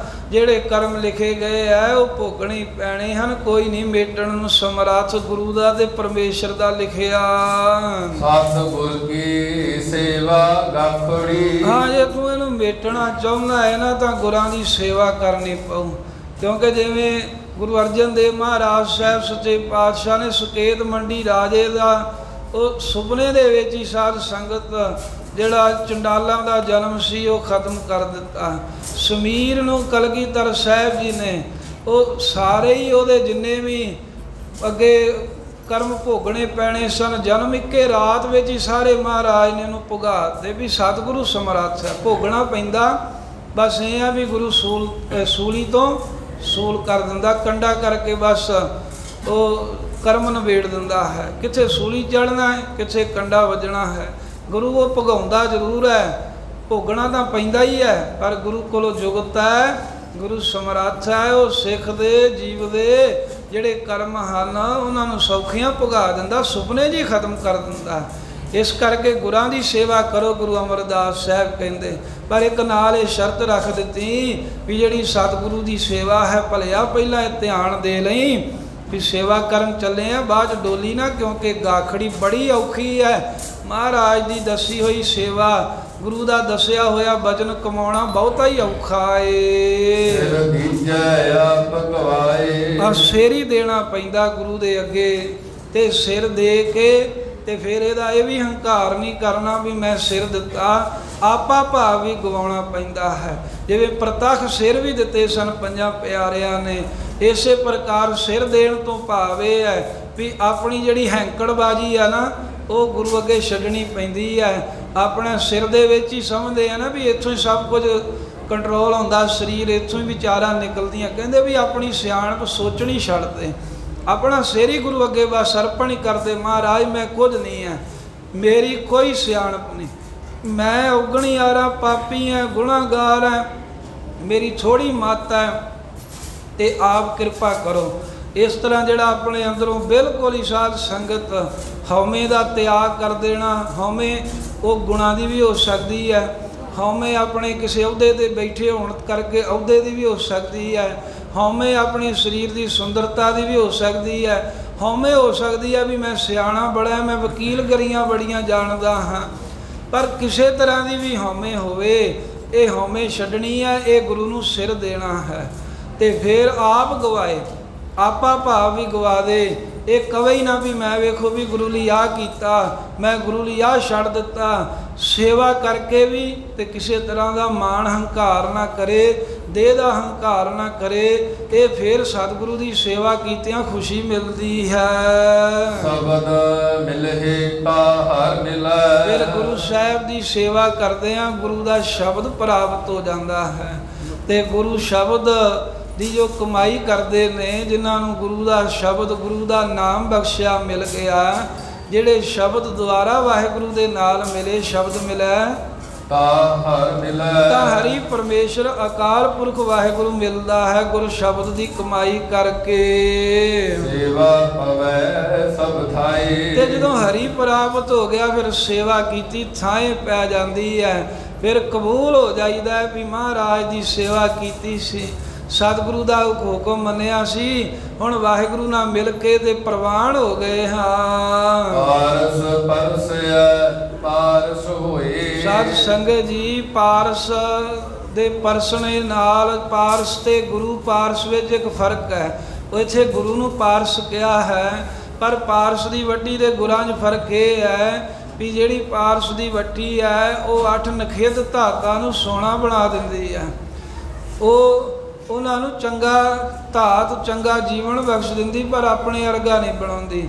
ਪਰ ਗੁਰੂ ਕੈਸਾ ਪਾਰਸ ਹੈ ਵੀ ਗੁਰੂ ਰੂਪੀ ਪਾਰਸ ਨੂੰ ਜਿਹੜਾ ਸਿੱਖ ਪਰਸਦਾ ਏ, ਜਿਹੜਾ ਗੁਰੂ ਸਾਹਿਬ ਦੀ ਚਰਨਾਂ ਦੀ ਸ਼ੋਭ ਪ੍ਰਾਪਤ ਕਰਦਾ, ਜਿਹੜਾ ਗੁਰੂ ਮਹਾਰਾਜ ਸਾਹਿਬ ਜੀ ਦੇ ਦਰ ਤੇ ਆਣ ਕੇ ਡਿੱਗਦਾ, ਪਾਰਸ ਪਰਸਿਆ ਪਾਰਸ ਹੋਏ ਉਹ ਪਾਰਸ ਗੁਰੂ ਦਾ ਹੀ ਰੂਪ ਹੋ ਜਾਂਦਾ ਹੈ। ਉਹ ਗੁਰੂ ਸਾਹਿਬ ਸਿੱਖ ਨੂੰ ਆਪਣੇ ਵਰਗਾ ਹੀ ਬਣਾ ਲੈਂਦੇ ਹਨ। ਉਹ ਸਤਿਗੁਰੂ ਸਾਹਿਬ ਤੇ ਸਤਿਗੁਰੂ ਦੇ ਸਿੱਖਾਂ 'ਚ ਫਿਰ ਕੋਈ ਅੰਤਰਾ ਰਹਿ ਹੀ ਨਹੀਂ ਜਾਂਦਾ। ਜਿਵੇਂ ਹਰ ਜਨ ਦੋਏ ਏਕ ਹੈ, ਦੋਵੇਂ ਇੱਕੋ ਹੀ ਨੇ, ਕੋਈ ਫਰਕ ਨਹੀਂ ਗੁਰੂ ਤੇ ਗੁਰੂ ਕੇ ਪੂਰਨ ਸਿੱਖਾਂ ਵਿੱਚ। ਜੋਤੀ ਜੋਤ ਸਮਾਏ, ਜੋ ਜੋਤੀ ਸਰੂਪ ਪਰਮੇਸ਼ਰ ਹੈ ਉਹਦੇ ਵਿੱਚ ਜੀਵਾਂ ਦੀ ਜਿਹੜੀ ਪਰਤਕ ਜੋਤ ਹੈ ਇਹ ਸਮਾ ਜਾਂਦੀ ਹੈ। ਸਾਧ ਸੰਗਤ ਜੋਤੀ ਭਾਵ ਕੇ ਵਾਹਿਗੁਰੂ ਜੋ ਪ੍ਰਕਾਸ਼ ਰੂਪ ਹੈ ਤੇ ਪਰਤਕ ਜੋਤ ਜੋ ਭਿੰਨ ਭਿੰਨ ਰੂਪ ਹੋ ਕੇ ਸਭ ਸਰੀਰਾਂ 'ਚ ਪ੍ਰਕਾਸ਼ ਰਹੀ ਹੈ। ਜਿਵੇਂ ਇੱਕ ਸ਼ੀਸ਼ ਮਹਿਲ ਹੋਵੇ ਉਹਦੇ ਵਿੱਚ ਇੱਕ ਜਾਣਾ ਖਲੋ ਜਾਵੇ, ਪਰ ਸ਼ੀਸ਼ ਮਹਿਲ ਦੇ ਵਿੱਚ ਕੱਚ ਦੀਆਂ ਬਹੁਤੀਆਂ ਟੁਕੜੀਆਂ ਲੱਗਣ ਹੋਣ ਕਰਕੇ ਬਹੁਤੇ ਸਰੂਪ ਦਿਖਦੇ ਹਨ, ਹੈ ਤਾਂ ਇੱਕ ਹੀ ਹੈ। ਇਸੇ ਤਰ੍ਹਾਂ ਮਾਲਕ ਹੀ ਹੈ ਜੋਤੀ ਸਰੂਪ, ਪਰ ਉਹ ਤੋਂ ਭਿੰਨ ਭਿੰਨ ਰੂਪ ਜਿਹੜੇ ਦਿਖ ਰਹੇ ਨੇ ਉਹਦੇ ਆਸਰੇ ਪ੍ਰਕਾਸ਼ ਰਹੇ ਹਨ। ਇਹ ਜੋ ਆਤਮਾ ਹੈ ਇਹ ਪਰਮਾਤਮਾ 'ਚ ਲੀਨ ਹੋ ਜਾਂਦੀ ਗੁਰਾਂ ਦਾ ਸਦਕਾ। ਜਿਨ ਕਉ ਪੂਰਬ ਲਿਖਿਆ, ਪਰ ਜਿਨ੍ਹਾਂ ਦੇ ਪੂਰਬਲੇ ਚੰਗੇ ਲੇਖ ਨੇ, ਕੋਈ ਚੰਗਾ ਕਰਮ ਲਿਖਿਆ ਅੱਗੇ ਆ ਜਾਂਦਾ, ਕੋਈ ਬੀਜਿਆ ਬੀਜ ਫਲ ਪੈਂਦਾ ਹੈ। ਜਿਨ ਸਤਿਗੁਰ ਮਿਲਿਆ ਆਏ, ਉਹਨਾਂ ਨੂੰ ਸਤਿਗੁਰੂ ਨਾਨਕ ਦੇਵ ਮਹਾਰਾਜ ਸਾਹਿਬ ਆ ਕੇ ਮਿਲੇ ਨੇ। ਗੁਰੂ ਨਾਨਕ ਦੇਵ ਸਾਹਿਬ ਦੀ ਸ਼ਰਨ ਉਹਨਾਂ ਸਿੱਖਾਂ ਨੂੰ ਪ੍ਰਾਪਤ ਹੋਈ ਹੈ। ਮਨ ਭੁੱਖਾ ਮਤ ਕਰੇ, ਧੰਨ ਗੁਰੂ ਅਮਰਦਾਸ ਸਾਹਿਬ ਕਹਿੰਦੇ ਹੈ ਮਨਾ ਜਾਹੇ ਗੁਰਸਿੱਖਾ ਆਪਣੇ ਮਨ ਵਿੱਚ ਇਹ ਨਾ ਕਿਹਾ ਕਰ ਮੈਂ ਭੁੱਖਾ ਮਰ ਗਿਆ, ਹਾਏ ਮੈਂ ਭੁੱਖਾ ਮਰ ਗਿਆ। ਆਸਾ ਦੀ ਭੁੱਖ ਕਰਕੇ, ਤ੍ਰਿਸ਼ਨਾ ਦੀ ਭੁੱਖ ਕਰਕੇ ਮਦਾਂ ਭੁੱਖੋਂ ਕਰਿਆ ਕਰ ਹਰ ਸਮੇਂ। ਮਤ ਤੂੰ ਕਰਹਿ ਪੁਕਾਰ, ਤੇ ਮਦਾਂ ਇਹ ਭੁੱਖ ਜਿਹੜੀ ਇਹਨੂੰ ਅੱਗੇ ਰੱਖ ਕੇ ਤੇ ਪੁਕਾਰਾਂ ਕਰਦਾ ਫਿਰੇ। ਉਹ ਸੱਚੀ ਸਰਕਾਰ ਪਰਮੇਸ਼ਰ ਜੀ ਦਾ ਰਾਜ ਹੈ। ਉਸ ਮਾਲਕ ਦੇ ਉਸ ਸਰਕਾਰ ਨੂੰ ਛੱਡ ਕੇ ਹੋਰ ਕਿਸੇ ਦੇ ਦਰ ਤੇ ਨਾ ਪੁਕਾਰਾਂ ਕਰੀ। ਜਿਹਦੀ ਸਰਕਾਰ ਹੈ ਉਹਦੇ ਉਲਟ ਜਾਵੇਂਗਾ ਤਾਂ ਹੋਰ ਫਸੇਗਾ ਹੀ, ਉਹ ਹੋਰ ਨੱਪੂਗਾ ਵੀ ਇਹ ਮੇਰੇ ਉਲਟ ਜਾਂਦਾ। ਇਸੇ ਤਰ੍ਹਾਂ ਪਰਮੇਸ਼ਰ ਤੋਂ ਛੱਡ ਕੇ, ਵਾਹਿਗੁਰੂ ਦੀ ਸਰਕਾਰ ਨੂੰ ਛੱਡ ਕੇ ਹੋਰ ਕਿਸੇ ਅੱਗੇ ਪੁਕਾਰਾਂ ਫਰਿਆਦਾਂ ਨਾ ਕਰ। ਇਸ ਭੁੱਖ ਨੂੰ ਮਿਟਣ ਵਾਸਤੇ ਮਾਲਕ ਵਾਹਿਗੁਰੂ ਕੋ ਮੰਗਿਆ ਕਰ। ਦੱਦਾ ਦਾਤਾ ਏਕ ਹੈ ਸਭ ਕੋ ਦੇਵਨਹਾਰ, ਦੇ ਦੇ ਟੋਟ ਨਾ ਆਵਈ ਅਗਣਤ ਭਰੇ ਭੰਡਾਰ। ਉਹ ਮਾਲਕ ਦੇ ਕੋਲੋਂ ਦਾਤਾ ਮੰਗ। ਲੱਖ 84 ਜਿਨ ਸਿਰੀ, ਵੇਖ ਫਿਰ ਜਿਨੇ 84 ਲੱਖ ਜੂਨਾਂ ਸਿਰਜਣਾ ਕੀਤੀਆਂ ਹਨ, 84 ਲੱਖ ਜੀਵ ਪੈਦਾ ਕੀਤੇ ਨੇ। ਸਭ ਸੈ ਦੇ ਆਧਾਰ, ਉਹ ਸੱਚੀ ਸਰਕਾਰ ਜੋ ਵਾਹਿਗੁਰੂ ਉਹ ਸਾਰਿਆਂ ਨੂੰ ਆਧਾਰ ਆਸਰਾ ਦੇ ਰਿਹਾ। ਫਿਰ ਉਹਦੇ ਕੋਲ ਲੈਣ ਲਈ ਕੋਈ ਧਰਨਾ ਨਹੀਂ ਦੇਣਾ ਪੈਂਦਾ, ਉਹਦੇ ਕੋਲ ਲੈਣ ਵਾਸਤੇ ਕੋਈ ਸਾਧ ਸੰਗਤ ਆਵਾਜ਼ ਨਹੀਂ ਚੁੱਕਣੀ ਪੈਂਦੀ। ਇਹ ਸਰਕਾਰਾਂ ਦੇ ਤਾਂ ਤਰਲੇ ਕੱਢਣੇ ਪੈਂਦੇ ਲੋਕਾਂ ਨੂੰ, ਪਰ ਸੱਚੀ ਸਰਕਾਰ ਜਿਹਨੇ 84 ਲੱਖ ਜੂਨਾਂ ਸਿਰਜੀਆਂ ਹਨ ਸਾਰਿਆਂ ਨੂੰ ਹੀ ਆਪਣਾ ਆਸਰਾ ਦੇ ਰਿਹਾ, ਉਹਦੇ ਆਸਰੇ ਹੀ ਤਾਂ ਅਸੀਂ ਜਿਉਰੇ ਸਾਹ ਲੈ ਰਹੇ ਹਾਂ। ਨਿਰਭਉ ਸਦਾ ਦਇਆਲ ਹੈ, ਫਿਰ ਉਹ ਮਾਲਕ ਨਿਰਭਉ ਹੈ, ਡਰਦਾ ਨਹੀਂ ਕਿਸੇ ਕੋਲੋਂ, ਸਦਾ ਦਇਆਲੂ ਹੈ, ਹਰ ਵੇਲੇ ਦਇਆ ਰੱਖਦਾ। ਕਈ ਵਾਰ ਕੀ ਹੁੰਦਾ ਹੈ ਵੀ ਕੋਈ ਕਿਸੇ ਕੋਲ ਡਰ ਕੇ ਕੁਝ ਦੇਣੋਂ ਹਟ ਜਾਂਦਾ ਵੀ ਜੇ ਮੈਂ ਇਹਨੂੰ ਦਿੱਤਾ ਤੇ ਮੇਰੇ ਨਾਲ ਫਲਾਨਾ ਨਾਰਾਜ਼ ਨਾ ਹੋ ਜਾਵੇ। ਪਰ ਉਹ ਪਰਮੇਸ਼ਰ ਐਸਾ ਹੈ ਵੀ ਇੱਕ ਤਾਂ ਦਇਆਲੂ ਹੈ, ਫਿਰ ਨਿਰਭਉ ਸਰੂਪ ਹੈ, ਉਹ ਨਹੀਂ ਡਰਦਾ। ਜਿਹਨੂੰ ਦੇਣਾ ਹੈ ਜੋ ਉਹਦੀ ਪਰਾਲਬ 'ਚ ਲਿਖਿਆ ਉਹ ਮਾਲਕ ਨੇ ਦੇ ਹੀ ਦੇਣਾ ਹੈ। ਉਹਦੇ ਐਸਾ ਦਇਆਲੂ ਹੈ ਵੀ ਅਕਿਰਤ ਕਣਾਂ ਨੂੰ ਪਾਲਦਾ। ਉਹ ਅਕਿਰਤ ਕਣ ਲੋਕ ਜਿਹੜੇ ਉਹਦੀ ਕੀਤੇ ਨੂੰ ਨਹੀਂ ਜਾਣਦੇ, ਸ਼ੁਕਰਾਨਾ ਨਹੀਂ ਕਰਦੇ, ਉਸ ਮਾਲਕ ਪਰਮੇਸ਼ਰ ਅਕਾਲ ਪੁਰਖ ਦਾ ਵੇਖੋ ਕੈਸਾ ਸੁਭਾਅ ਵੀ ਉਹ ਸਾਡੇ ਵਰਗੇ ਪਾਪੀਆਂ ਦੀ ਵੀ ਪਾਲਣਾ ਕਰਨੋਂ ਨਹੀਂ ਹਟਦਾ। ਸਭਨਾ ਕਰਦਾ ਸਾਰ, ਗੱਲ ਕੀ ਸਭਨਾਂ ਦੀ ਉਹੀ ਸਾਰ ਕਰਦਾ ਹੈ, ਸਭ ਨੂੰ ਸੰਭਾਲਦਾ ਥਾਂ ਬਥਾਂ, ਜਿੱਥੇ ਜਿੰਨਾ ਕਿਸੇ ਨੂੰ ਰੱਖਣਾ, ਜੋ ਕਿਸੇ ਨੂੰ ਕੋਈ ਦੇਣਾ ਸਭ ਨੂੰ ਦੇ ਰਿਹਾ ਹੈ ਵਾਹਿਗੁਰੂ। ਵੇਖੋ ਪਰਮੇਸ਼ਰ ਨੇ ਸਾਹ ਦਿੱਤੇ ਨੇ। ਆ ਇੱਥੇ ਤਾਂ ਤੁਸੀਂ 1 ਰੁਪਏ ਦੀ ਚੀਜ਼ ਬਾਜ਼ਾਰੋਂ ਖਰੀਦਦੇ ਹੋ, ਉੱਤੇ ਵੀ ਸਰਕਾਰ ਨੇ ਆਪਣਾ ਟੈਕਸ ਲਾਇਆ ਹੁੰਦਾ। ਜੇ ਮਾਲਕ ਸਾਹਾਂ ਦੇ ਟੈਕਸ ਲਾ ਦਿੰਦਾ ਤੇ ਫਿਰ ਕਿੱਥੋਂ ਭਰਦੇ। ਆ ਇੱਥੇ ਤਾਂ ਆਪਾਂ ਕੋਈ ਵਸਤੂ ਖਰੀਦਦੇ ਆ, ਉੱਤੇ ਟੈਕਸ ਲੱਗੇ ਨੇ ਸਰਕਾਰਾਂ ਵੱਲੋਂ, ਪਰ ਮਾਲਕ ਅਕਾਲ ਪੁਰਖ ਵਾਹਿਗੁਰੂ ਟੈਕਸ ਲਾ ਦਿੰਦਾ ਵੀ ਤੈਨੂੰ ਮੈਂ ਅੰਗ ਦਿੱਤੇ, ਇਹਨੂੰ ਵਰਤਣ ਤਾਂ ਦੇਣਾ, ਇਹਦੇ ਬਦਲੇ ਤੂੰ ਮੈਨੂੰ ਟੈਕਸ ਭਰ। ਫਿਰ ਕਿੰਨਾ ਔਖਾ ਹੁੰਦਾ ਸਾਡੇ ਵਾਸਤੇ। ਮਾਲਕ ਨੇ ਤਾਂ ਉਹ ਚੀਜ਼ ਹੀ ਨਹੀਂ ਮੰਗੀ ਵੀ ਜਿਹੜੀ ਜੀਵ ਵਾਸਤੇ ਦੇਣੀ ਔਖੀ ਹੋਵੇ। ਧਨ ਦੇਣਾ ਔਖਾ ਹੋ ਜਾਂਦਾ ਏ, ਕਈਆਂ ਕੋ ਨਹੀਂ ਹੁੰਦਾ।